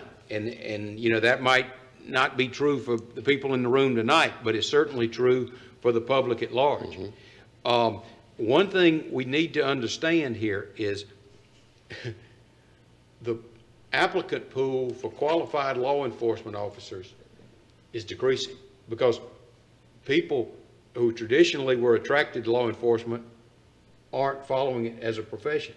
So as a result, the demand, while the pool is decreasing, the demand is increasing. And you're attracting people by these recruitment techniques that Commissioner Warrington talked about, aggressive recruitment techniques and higher pay, but they're not staying. We've seen the numbers of how many officers the city of Albany has sent through the academy in the last 5 years that left. I mean, one thing we're running against, competing against now, I see many local governments are using American Rescue money to significantly increase the salaries of public safety workers. But now, those local governments are going to have to continue to pay that rate when this rescue plan money runs out. And the disparity between law enforcement and the other employees in the city, I mean, as I've heard the comments tonight, Commissioner Howard feels like it's time we revisit compensation for all employees. Commissioner Fletcher is primarily concerned about public works. But my concern, as I said, and I don't mean this to any disrespect, because to anyone, but our law enforcement received a 6% pay raise last year. And the reason was, the justification for that increase over what other employees received was our officers are underpaid, and we're going to do what it takes to retain our officers. Yes. I would ask, and it's in addition to a 2.5% raise they've received already this year. I would ask, again, let's get a hold of these exit interviews, commissioners, and see why our officers are leaving. And I understand this. We have to do something with firemen. We have to do something with the linemen. I mean, I sit on the water gas light board. Mr. Norman comes over there and basically presents the same argument that we've heard from Chief Person. He's got fellows who are making $32 an hour. I forget what the exact figures are. Georgia Power is hiring them at $45 an hour. So we have to do something. I understand that, but I just do not. I think it's a little premature for us to vote on this tonight because, like I say, it hadn't been fully costed. We in this community have a declining population. We have a stagnant tax digest. To our surprise, our sales tax remains strong, but you know, we're going to get in a situation where we're going to have to make some hard decisions about generating revenue from other sources if we continue to increase salaries without fully understanding what impact those decisions have. So with that, I mean, I just felt like we ought to continue it, discuss it further, but if the majority wants to vote on it, let's vote on it. And if somebody wants to make offer the ordinance, if they can articulate it as best they understand it to be, we'll take a stab at it. I do want to say, Mayor, because you said it, and you're partway with me, it's not that I care more about public works than any of it. You know, we're just in a position where we have limited resources and multiple problems. Yes.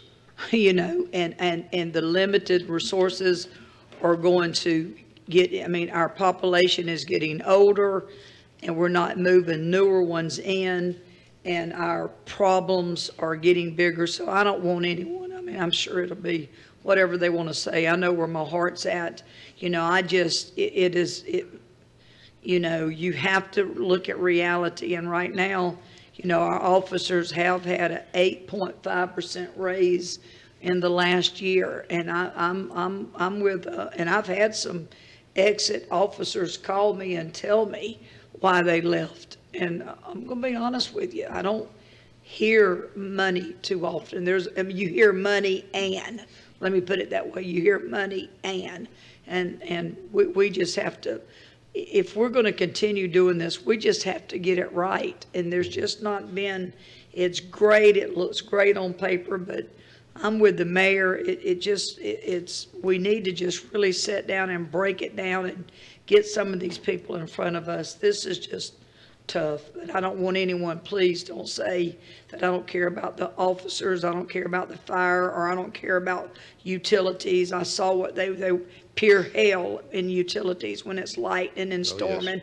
I see all of that, but then I go back, it's pure hell when friggin' sewer systems was breaking and all of your public works was out there and you couldn't even tell who they were for days on end. So it's that I think we care about everyone. Absolutely. And so you know that it's tough. So I'll shut up. Thank you. Well, I certainly didn't mean to misrepresent what Commissioner Howard or Commissioner Fletcher said. I was just kind of taking notes here. No, you're right. You're okay. Okay. So would anybody like to offer the ordinance? How you want to proceed with that? Mayor, I offer the ordinance as Mr. Carter describes for police, fire, and utilities. Ask for unanimous consent, dispense for the second reading, ask for its adoption. Okay. Is there a second?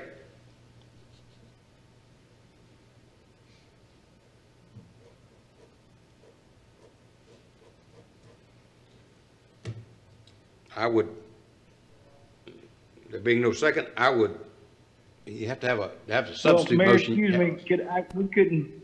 Okay. Mayor, I apologize. Could we have Commissioner Worthington repeat that? Okay. We Good didn't have a news. good Yes. connection. Okay.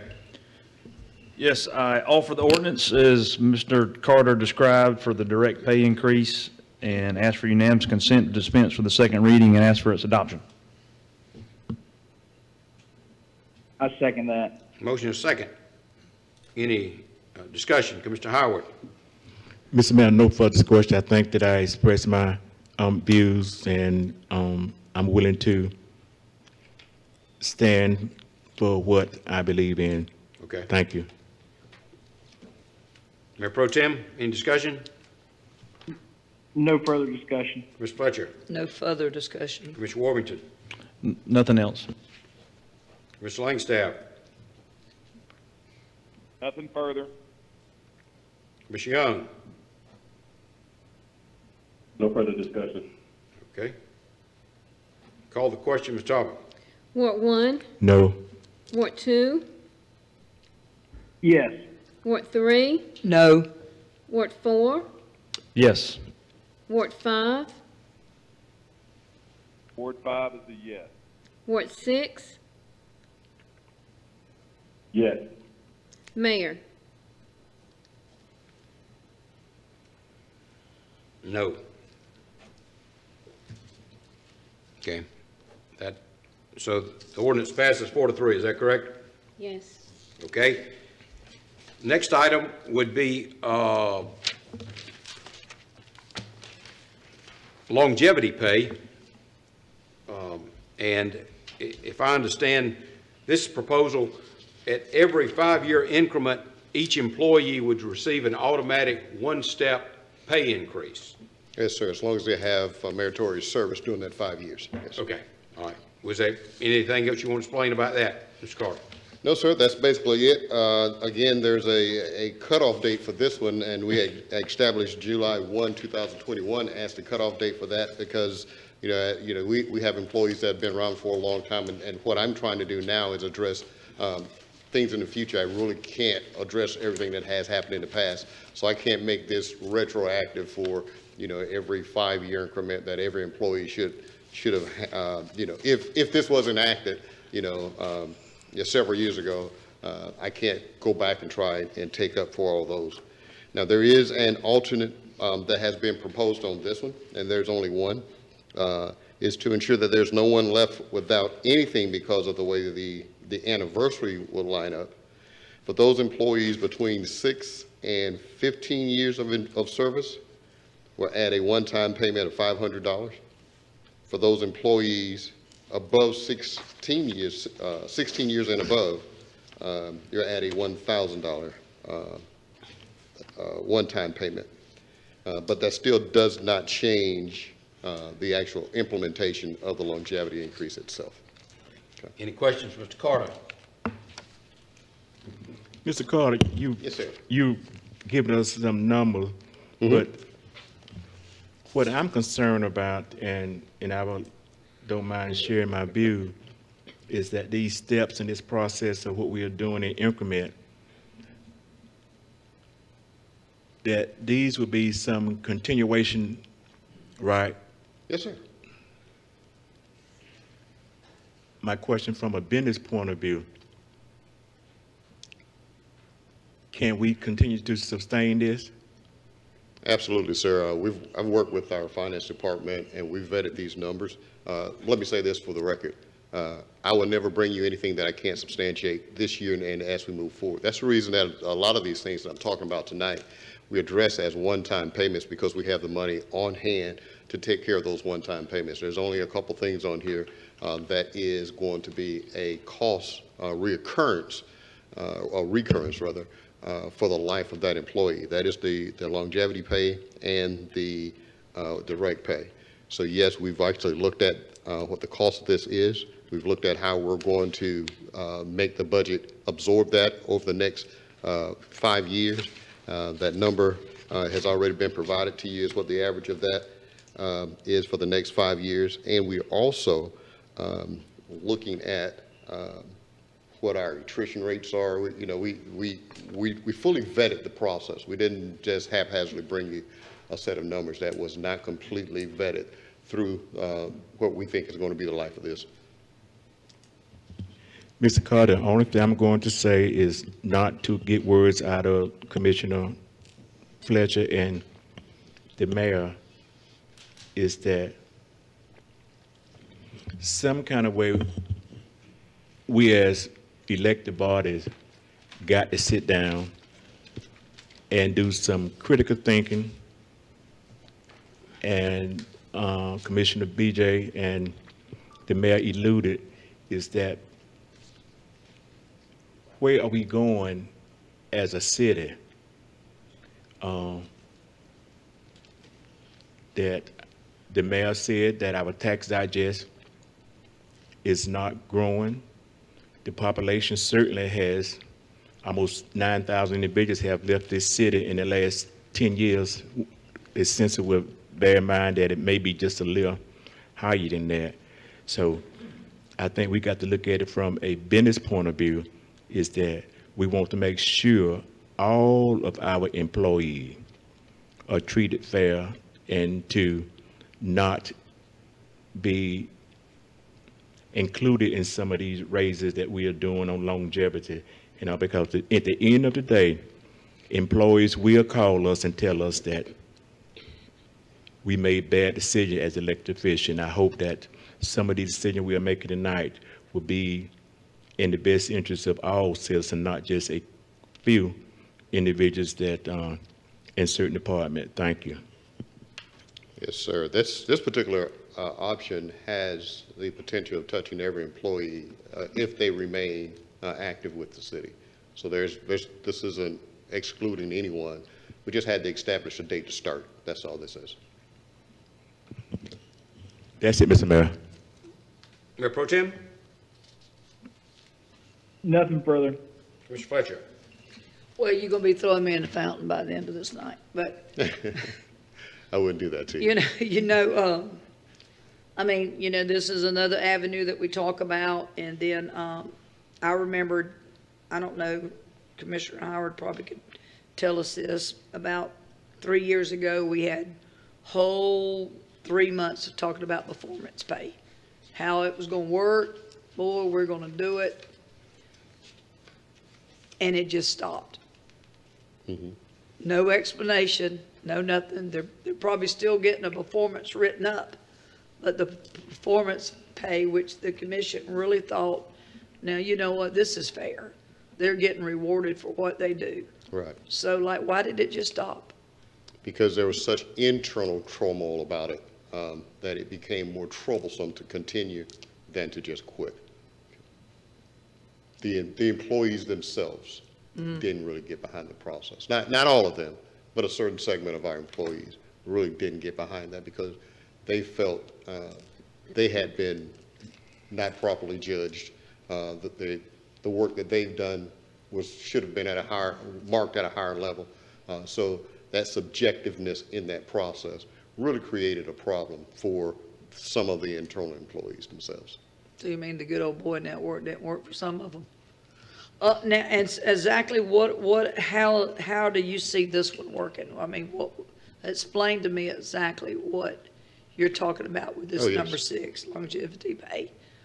As long as you have a 5-year anniversary with the city, you get a one-step raise, period. That's all that is. And we're not going to back up the ones that's been here 25 years. No, that just costs too much. I can't do that. Yeah. Okay, so that's not going to cause no morale issue when 5 years from now, somebody that's been here 25 years, he'll be here 30, but the one that just started today will be here 5, and they'll get the same. Well, they'll get a one-step increase, but naturally that 30-year employee's one step is going to be more than the one that's been here 5. So it's going to mean a little bit more to them than anybody else. And I do know that in any, just people. I think I just saw the latest stats where from 25 to 45, you're staying 3.5 years on the job. That was right. The days are gone where you want to do 30 years somewhere. Okay, thank you, Mr. Carter. Absolutely, thank you, Mr. Warburton. Nothing further. Mr. Langstaff.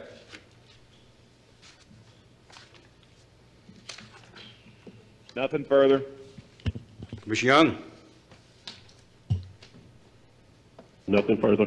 Well, this is another item that's going to have a long-term impact on the city budget. It will. One thing we need to understand, if we have 1,000 employees, roughly, or 1,100 employees, roughly 200 employees every year are going to get a one-step raise. Yes. And that is in addition to any salary increase that's going to be across the board for all employees. Correct. I don't think we fully costed this, and I don't think we've adequately discussed it. And that's why I have some reluctance. I do understand. Mr. Carter gave us sort of an overview here, I understand what the thinking is. You are basically rewarding people for their longevity, for their commitment to the city as an organization. And there again, that is a struggle the city's going to have into the future for the simple reason, as Commissioner Fletcher mentioned, and we've heard time and time again, young people today aren't staying on a job for their entire career. Correct. And with that, I mean, I guess you're just addressing reality in the market, but I don't think we're ready to vote on it. I think it's a sound proposal, but I don't think we're ready to vote on it because, as I said, I'm not convinced it's been fully costed. But with that, does any member of the commission, is any member of the commission prepared to offer the ordinance?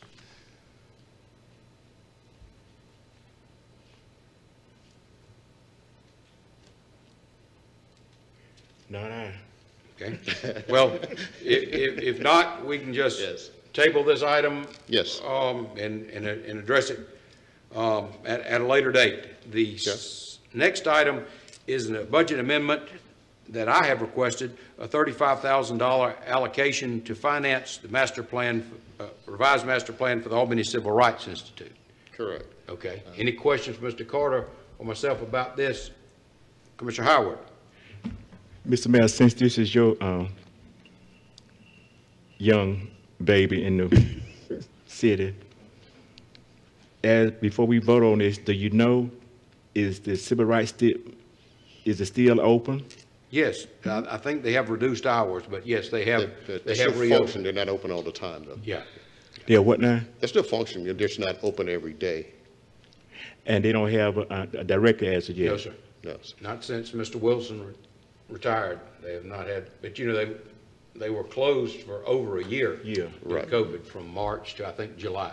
It was. Yeah. And you know, there's ways to get it open if, you know, if you got some group or something that wants to go in there, they'll make accommodation for that. But it's just not open on a regular basis as we were used to.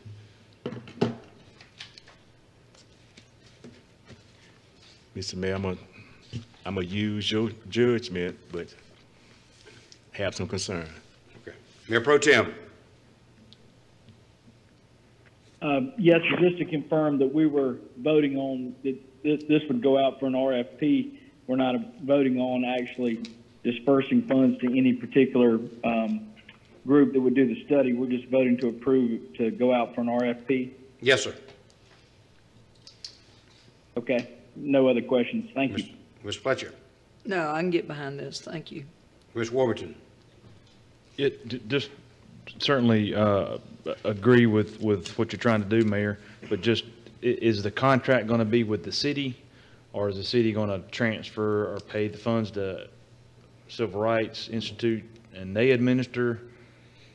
How's it going to be administered? I think we probably want to get some guidance from the city attorney, and then we probably need to talk to the folks at Civil Rights Institute. I certainly understand that that's a legitimate concern, and I mean, I would suggest that we take the advice from Mr. Davis.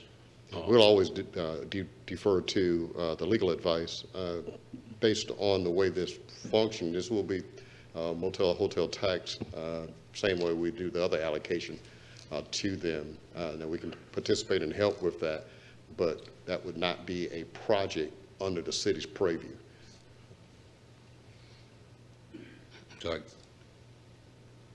So who's bidding it out? Is We the can city assist bidding with it that. out? Yeah, we can assist with that. You know, The to help city's them going to with the assist process, with the but whole it's whole their process. project. They don't have, It's their project. Yeah. It's not the city's project. Okay. We don't own, you know, we don't own the facility, so we can't function as though we own it. We have to allow those that control the facility to control the process. So we're going to develop an MOU, memorandum of understanding, between us and them that captures the deliverables of what we're paying for, and I mean, that would probably be prudent, obviously. Yes, sir. Could I we mean, do that, Mr. Carter? Absolutely. Anytime you Okay. got money change hands that way, you want some kind of guardrails up with that. So I would absolutely request that we do that as a minimum. All right. Well, I'd just say, Mayor, if you're willing to make that requirement on this item. Oh, sure. Okay. Okay. All right. Okay. Commissioner Langstaff? Nothing further? Commissioner Young?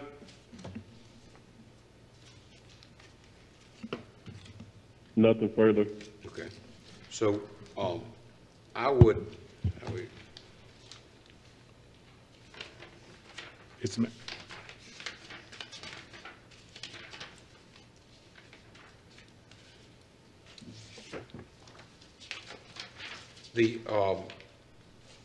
I would offer the ordinance and ask for unanimous consent to dispense with the second reading and ask for its adoption, and that would be to allocate the $35,000 to the hotel motel tax with the understanding that we would have a memorandum of understanding. Correct. With the Civil Rights Institute, setting forth the deliverables and the terms of the transfer of funds. Is that sufficient? Is there a second? Second. BJ second. Okay. Motion is second. Any discussion? No further Mr. Howard. discussion. Mayor Pro Tem. No discussion. Commissioner Fletcher. No discussion. Commissioner Worthington. No discussion. Commissioner Langstaff. No discussion. Commissioner Young. No discussion. Could we call the roll, Ms. Talbot? Ward 1, Yes. Ward 2, Yes. Ward 3, Yes. Ward 4, Yes. Ward 5, Yes. Ward 6, Yes. Mayor. Mayor votes yes. The next, thank you, Mr. Carter. Can I just say one thing before I sit? Yes, sir, certainly. Thank all of you for your consideration. Thank you for the time that you spent with me and the staff working through these issues. We absolutely appreciate what has transpired this evening. Again, just thank you. Thank you, Mr. But, Carter. Mayor, there's one more item, the contingency. I don't know if Mr. Brown has been paying attention and doing the calculations in the background, but should we pass an ordinance for the contingency? And I would ask if anybody has a number that's been working on it. I don't know if we need to keep the 250 or do we need to pass an ordinance, I guess, that adds another 250? Is Mr. Brown with us? Yes, sir, I'm here. I think it'd be a good idea to do the 250. I can assure you we won't spend it if we don't need it, but I think we should do that as opposed to, say, coming back to you a month from now and say, by the way, we need that 250. We had a few more certifications or a few more degrees that we need to pay out. So I think that would be prudent, but I can assure you if it won't be spent on anything other than items that you have approved tonight, and if we don't need it, it won't get spent. Let me also add that, when we did the vaccination incentive, we didn't anticipate we'd get 100% participation. However, I would love to have 100% participation. And if that be the case, it's going to cost more than what we actually put on that line item for that. Actually, it'll double what we put on that line item for that. But again, the mindset is we want to make sure that we have, once we vet these things completely and get the specific numbers, we want to make sure that we have the funds to allocate to that. As Mr. Brown said, we will not allocate funds that you have designated for this or anything other than those things that you have designated them for. So if we don't use them, we won't use them. So I guess, Mayor, can I, Mr. Brown, I guess this is asking so could we attach to this 250 that maybe our first work session in December, after we passed over the November 15th deadline of the vaccination incentive, I mean, we should be able to have a relatively firm number by December first work session? Yeah. We don't mind bringing back a report. Not at all. Do what now? We don't mind bringing back a report of what that number is. Not at all. All right. So I guess I would offer this ordinance, Mayor, for the 250 contingency with a report back December first work session. Offer the ordinance and ask for unanimous consent, dispense with the second reading, ask for its adoption. Okay. And Ms. Davis, is that sufficient? The ordinance calls for a $250,000 additional contingency as amendment to the 21-22 budget. Is that sufficient? Yes, sir, that'll work fine. To cover any overage from the aforementioned initiatives. Is that Yes, fair sir. enough? Is there a second? Second. Okay, any discussion? Commissioner Howard? No further discussion. Mayor Pro Tem? No discussion. Commissioner Fletcher? No discussion. Commissioner Worthington? No discussion. Mayor Pro Tem? I'm sorry, Commissioner Langstaff? No discussion. Commissioner Young? No discussion. Could we call the roll, Ms. Talbot? Ward 1? Yes. Ward 2? Yes. Ward 3? Yes. Ward 4? Yes. Ward 5? Yes. Ward 6? Yes. Mayor? Mayor votes yes. The Thank you, next, Commissioner Warburton. It wasn't listed on there, and I totally went across it, so thank you. the next item is a request to authorize a lighting assistance agreement between the city and DOT regarding lighting for Jefferson Street and Liberty Express Interchange. Can you tell us about this? I guess Mr. Davis.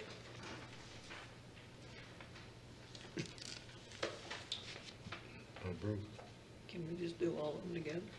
So is it? Yeah, this. Mr. Davis?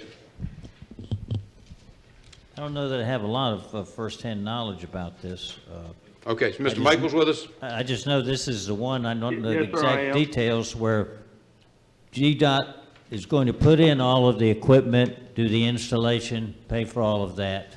But as per GDOT's usual practice, after that, all of this will become the responsibility of the city to continue the maintenance and upkeep. And of course, the electricity is not being paid for by GDOT. Good evening, Mr. Maples. Good evening. Mr. Davis's presentation broke up, but as he said, I'm sure he stated that, you know, DOT is requesting an agreement whereas they would install the equipment and provide for the contract to install the high mast lighting and additional street lighting on the Jefferson Street Liberty Bypass interchange. And what they're asking for is an agreement with the city of Albany that we will maintain and pay the electrical costs for those lights. Okay. Any questions for Mr. Davis or Mr. Maples? Commissioner Howard? No question. Mayor Pro Tem? No questions. Commissioner Fletcher? No questions. Commissioner Worthington? No questions. Commissioner Langstaff? No questions. Commissioner Young? No questions. Would any member of the commission like to offer the resolution? Offer the resolution and ask for its adoption. Second. Motion is second. Any discussion? Commissioner Howard? No further discussion. Mayor Pro Tem? No discussion. Commissioner Fletcher? No discussion. Commissioner Worthington? No discussion. Commissioner Langstaff? No discussion. Commissioner Young? No discussion. Could we call for a voice vote? Ward 1? Yes. Ward 2? Yes. Ward 3? Yes. Ward 4? Yes. Ward 5? Yes. Ward 6? Yes.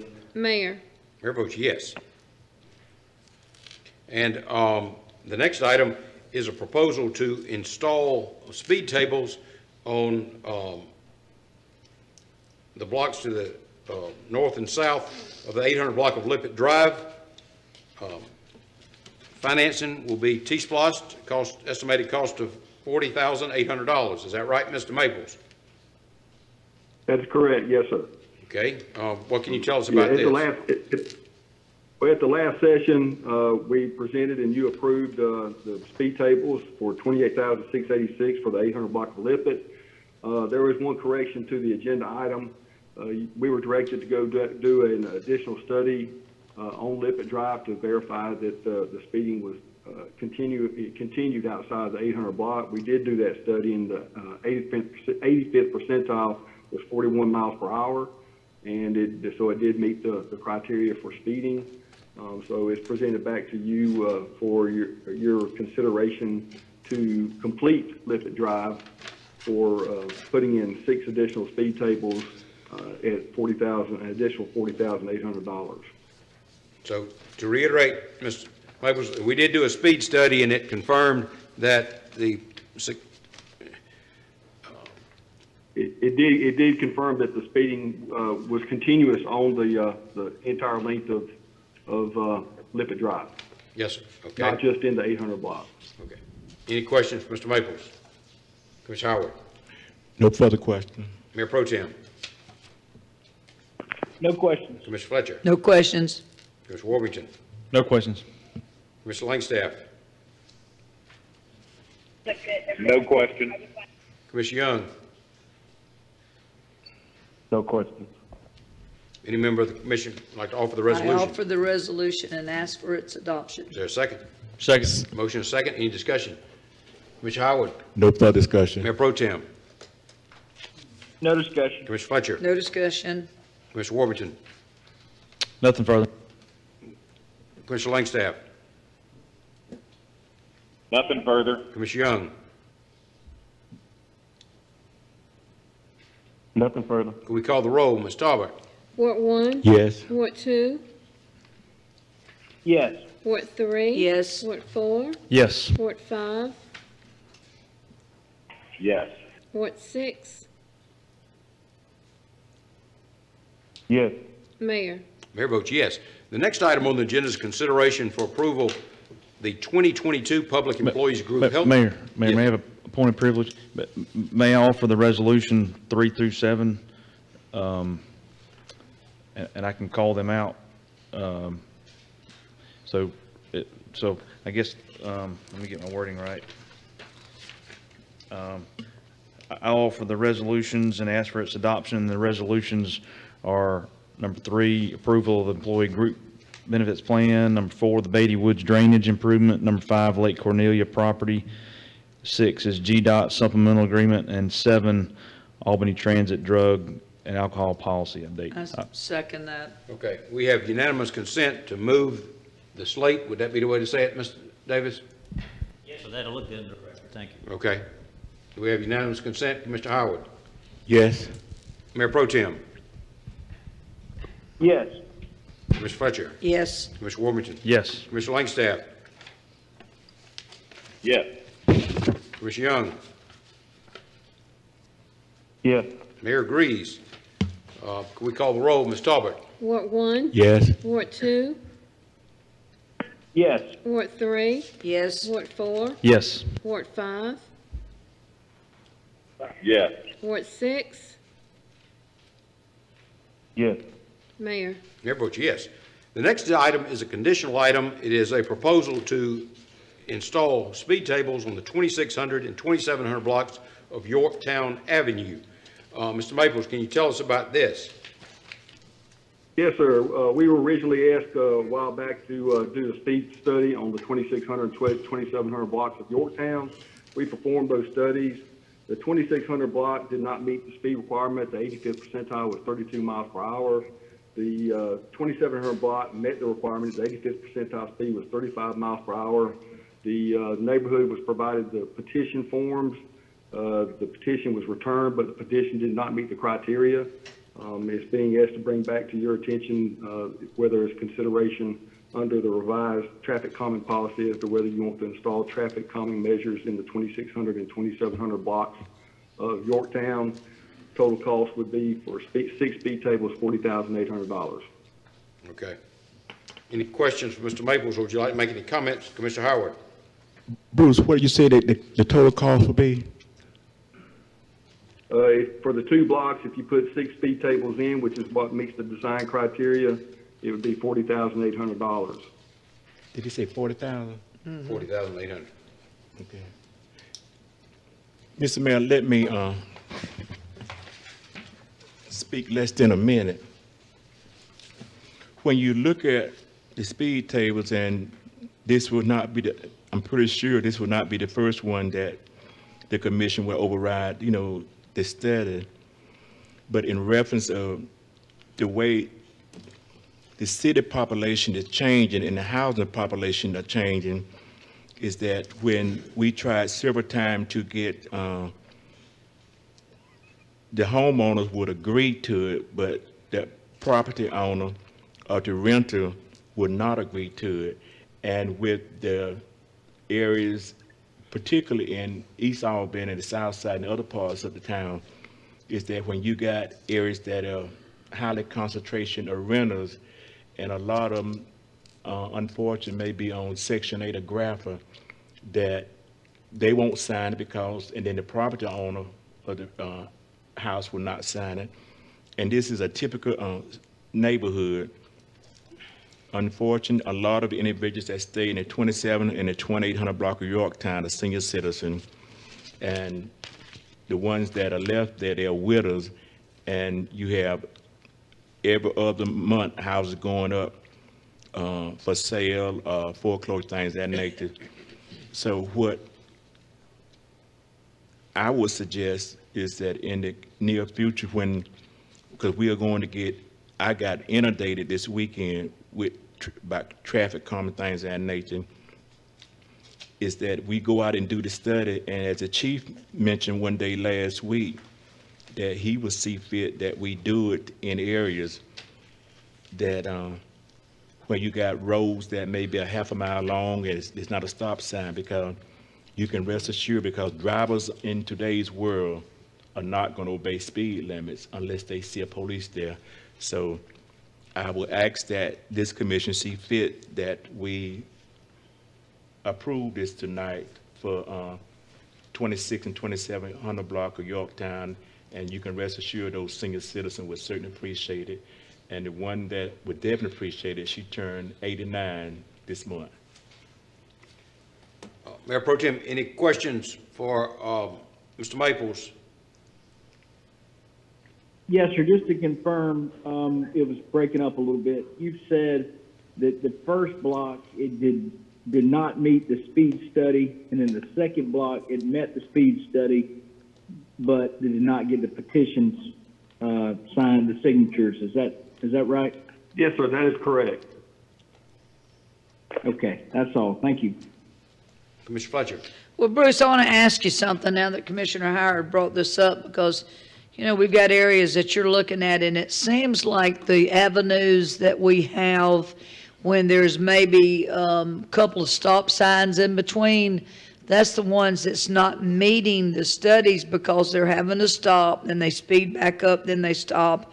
And then like on Monroe that we just passed, it was just a long runway, and they were doing 41 by the time they hit the school. So is that affecting the speed study because of some of these avenues that have stop signs every 6 or 8 homes? Does that make sense to you? Did I ask you a question? Yes, sir. Yes, ma'am, it should. I mean, actually, it should, but I couldn't say that that's always the case, because I have a daughter that lives on low water, and people just blow right through the stop signs. I've been out there picking up pine cones, and most of the time people are not paying attention, and it's got stop signs, 4-way stops about every block. Yeah. And it just seems like people are not. It's like Commissioner Howard said. People are today. They don't pay attention to speed limits. They don't pay attention to traffic control measures that we normally have with stop signs. And if you watch it, we have a bad case of red light running. Yeah.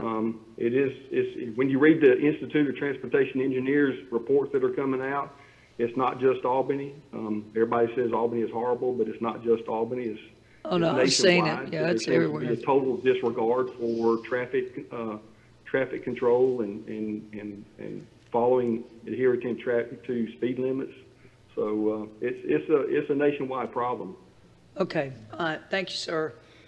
Mr. Warburton. Yeah, Mr. Maple, so I know Commissioner Fuller asked you, but 2700 block, the 85th percentile was 35, Yes, sir. and the cutoff is 35. That's correct. Okay. 2600, what was that 85th percentile? You said it was less than 35, but what was it? It was 32. 32. Okay. All right. And then I was just going to ask you about the number of petitions.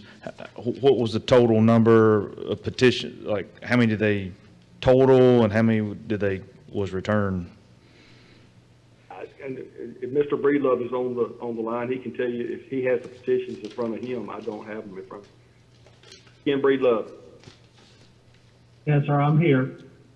He's asking a question about the number of signatures that were on the 2700 block. How many official signatures did you have?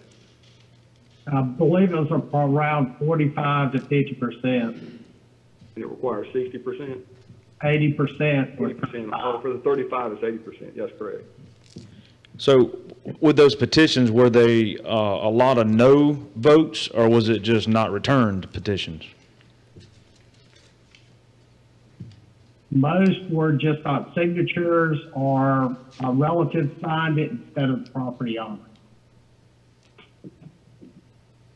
I couldn't hear you. So what, of the 45%, was there some no's, or was it just they weren't returned, or they were invalid signatures? Yeah, wrong person signed.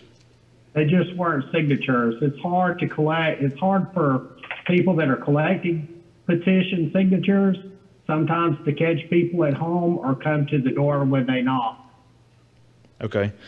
And then that number, does that reflect both blocks, or since 2600 didn't qualify, did they still try to get signatures on 2600? Just that single block that met the speed requirement. Okay, so the signature percentage you're saying is only for the 2700 block? Yes, sir. So we don't have any signatures on the 2600 block? No, sir. Okay. That's because it didn't meet the speed criteria. Right, you didn't issue a petition, that's right. Okay. That's correct. Okay, that's it, Mayor, thanks. Commissioner Langstaff.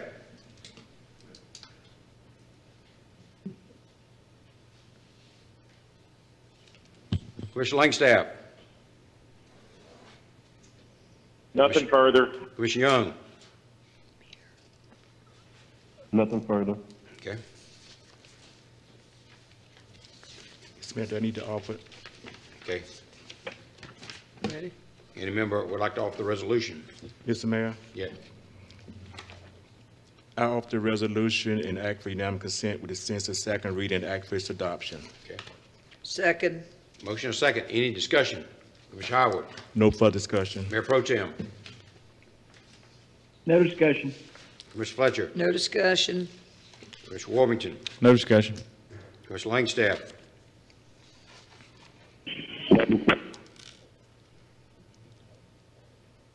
Commissioner Langstaff. No discussion. Commissioner Young. No discussion. I just want to say that I'm concerned. I'm going to vote for this. I don't think these speed tables kind of been equitably installed throughout the city based on Commissioner Howard's support and representation but it is a concern that we didn't get the requisite number of signatures on these petitions. I do understand, having sat in on meetings before where you have a large number of rental properties on the street, the problems you have, and also Mr. Breedlove just mentioned that some elderly citizens are reluctant to come to the door and don't really understand what's going on. But based on Commissioner Howard's representations, that'll be, and also because the last thing we want to do is put speed tables where residents don't want them. But in the answer to Commissioner Warmington's question, it wasn't that there was opposition, it was just not the adequate support. So with that, if we could call the question, Ms. Talbot. Ward 1? Yes. Ward 2? No. Ward 3? Yes. Ward 4? No. Ward 5? No. Ward 6? Yes. Mayor? Yes. Okay, and the next, we will proceed to the consent agenda. Yeah, I'm sorry, Mayor. We got something other business. I'm sorry. Okay, Motion to approve 1 through 4. okay. Second. Motion to approve the consent agenda. Is it agreeable with all commissioners to move forward with the consent agenda? Okay. No, no Yes. objection? we don't need any discussion, do we? I know that. Let's call the question. Ward 1, Yes. Ward 2, Yes. Ward 3, Yes. Ward 4, Yes. Ward 5, Yes. Ward 6, Yes. Mayor. Mayor votes yes. And under other business, I think we have a request for travel. Yes, sir, it was, interim city manager had submitted it. I did email everybody a copy of the travel, for him to go to Columbus to attend a GMA meeting. That's tomorrow and Thursday. Okay. Is there a motion to approve? Motion to approve. Second. Motion approved, second. Any discussion? There being no discussion, can we call the roll? Ward 1, Yes. Ward 2, Yes. Ward 3. Yes. Ward 4, Yes. Ward 5, Yes. Ward 6, Yes. Mayor. Mayor votes yes. Other business, as opposed to items for future agenda. Other business, Commissioner Howard. Mr. Mayor, is the chief still back there? Need to ask the question for future business? He's gone. Is that the chief?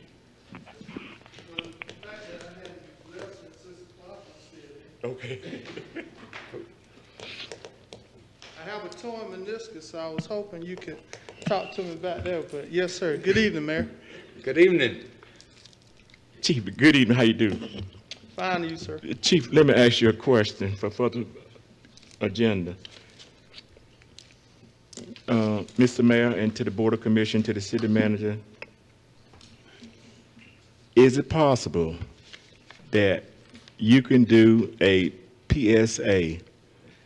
East Albany is being inundated with four-wheelers, dirt bike, scooters, and EMA golf carts on the weekend.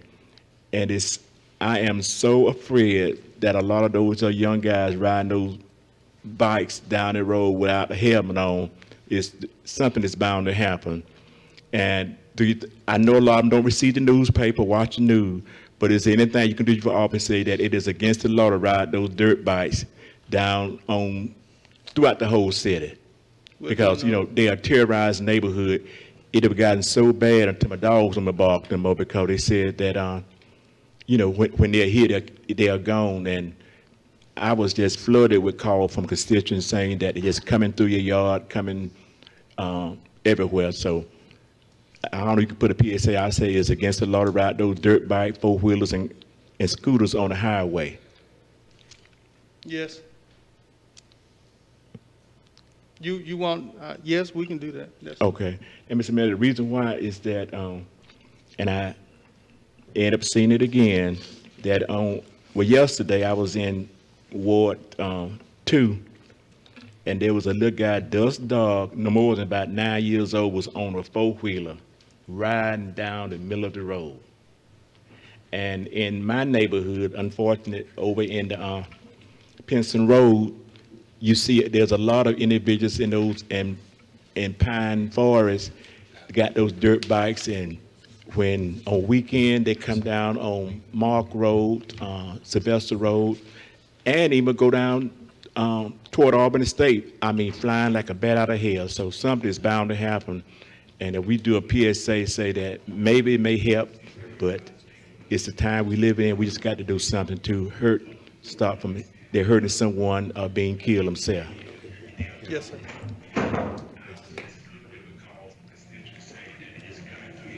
That's it. That's it, Mr. Mayor. Under other business.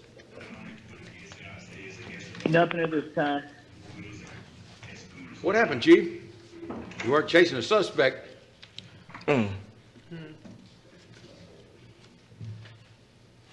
It's all that walking back and forth up here, sir. Commissioner Fletcher? Nothing. Commissioner Worthington? No other business. Okay. Commissioner Langstaff? I think Commissioner Langstaff had to sign off. Okay. Commissioner Young? Commissioner Young left also. Okay, well, we still have a quorum, I hope. Okay, under other business for myself, I need to abstain, and I would like the record to reflect on the zoning case 2139, 1104 North Slappy Boulevard. If I voted yes, I did so in error. I needed to abstain on that item. And the other thing, I've tried to keep everybody apprised of what's going on. We know that the deadline for the extra $2.4 billion that's going to be allocated by the state has been extended to October 31st. I think we as a commission need to vote on what our application should be and direct staff to get the paperwork together. You've seen that I have contacted Mr. Carter. We need a resolution from the city attorney, and the suggestion from Senator Sims that we receive resolutions from county governments, Decatur, Baker, Mitchell, and also from interested organizations. So I think we need to move on that. But I'm going to ask for a special call meeting next Tuesday. And I would suggest that we ask for $12 million for the separation project. We ask for $5 million for renovation of Henderson Complex, $2 million for Ritz Theater. Those two allocations would be under the negative economic impact allocation, and then $3 million for broadband if that's sufficient. Of course, the $12 million would be under the water and sewer infrastructure, but we need to go ahead and make a formal ask on that and take action. I'm not saying that that is the appropriate allocation or the only projects, but we as a commission need to make that decision. And if anybody else has any other thoughts, I hope you'll come to the meeting early next Tuesday morning, and we'll make a decision and move on that. Mayor, excuse me. Sir? Yeah. Sir? Yeah, I mean, I was just thinking, Ms. Carter, and then, like I say, if other people got, it was $12 million for the separation project, $5 million for the Henderson Complex, and of course we need some drawings from, and then another $2 million for the Ritz Theater, and then $3 million for broadband. And if staff thinks we need more or less for any one of those, that's fine too. Commissioner Warburton, do you have something to say? Yeah, I would just say that the Henderson Gym, while I'm 100% supportive of doing something there, this first time we've talked about it, is there buildable land that's out of the floodplain? It's going to be a challenge. I mean, can Mr. Wood, not Mr. Huffman, part of Wood, will we have that answer by Tuesday that it is a viable site? I guess you don't want to ask for money and then go back and say, well, it's not a viable site anymore. Absolutely, absolutely. There were some preliminary drawings at the meeting they had downtown at the Civic Center. They had elevations with the drawings as well. But you're going to have to move the gym to the other side of the property. We know it's in the floodplain from before. But yeah, we need to. Yeah, I mean, you can move to the other side of the property, but is the other side of the property any higher than where it's sitting currently? Well, I mean, I think you could use that for ballparks. They could, as opposed to a building. But I don't need to sound like an authority. Yeah, but if you've engaged Mr. Huffman, I mean, hopefully he'll bring some. Okay. The other thing, and if anybody else has I'm not trying to say this is the only way to do it, but we need to. The other thing, Mayor, too, that was told to me is that they're also looking at this regionally. So I would ask, not that we have any bearing on it, but maybe if Mr. Carter or if you know other entities is asking, like the group that presented to us last work session for the incubator down on Oak Ridge, I would think it would be good to know how much they're asking for. If they're asking for a letter of support, a resolution, that kind of needs to be like a subset. I don't know if Phoebe, being a large entity, I suspect Phoebe's applying for something. It'd be good to know if Phoebe is Doherty County. Yeah, and Mr. Carter's talked to Mr. McCoy, correct? Yeah. Because that's going to factor into the regional equation of who's asking for what in terms of these different committees. So I don't know if we can kind of have subparagraph to what we're asking for of, as far as y'all know, this is what other large entities are asking for in the region. I guess that should have been items for future agenda. Any items for future agenda, Ms. Howard? Well, the Boy Scouts and Girl Scouts are very appreciative of you letting them go. Mayor Pro Tem, items for future agenda. Nothing else this time. Okay. Mr. Fletcher? Nothing else. Mr. Warmington? Nothing else. Entertain a motion to adjourn. Motion is second. All in favor indicate by saying aye. Aye. All those opposed, like to sign.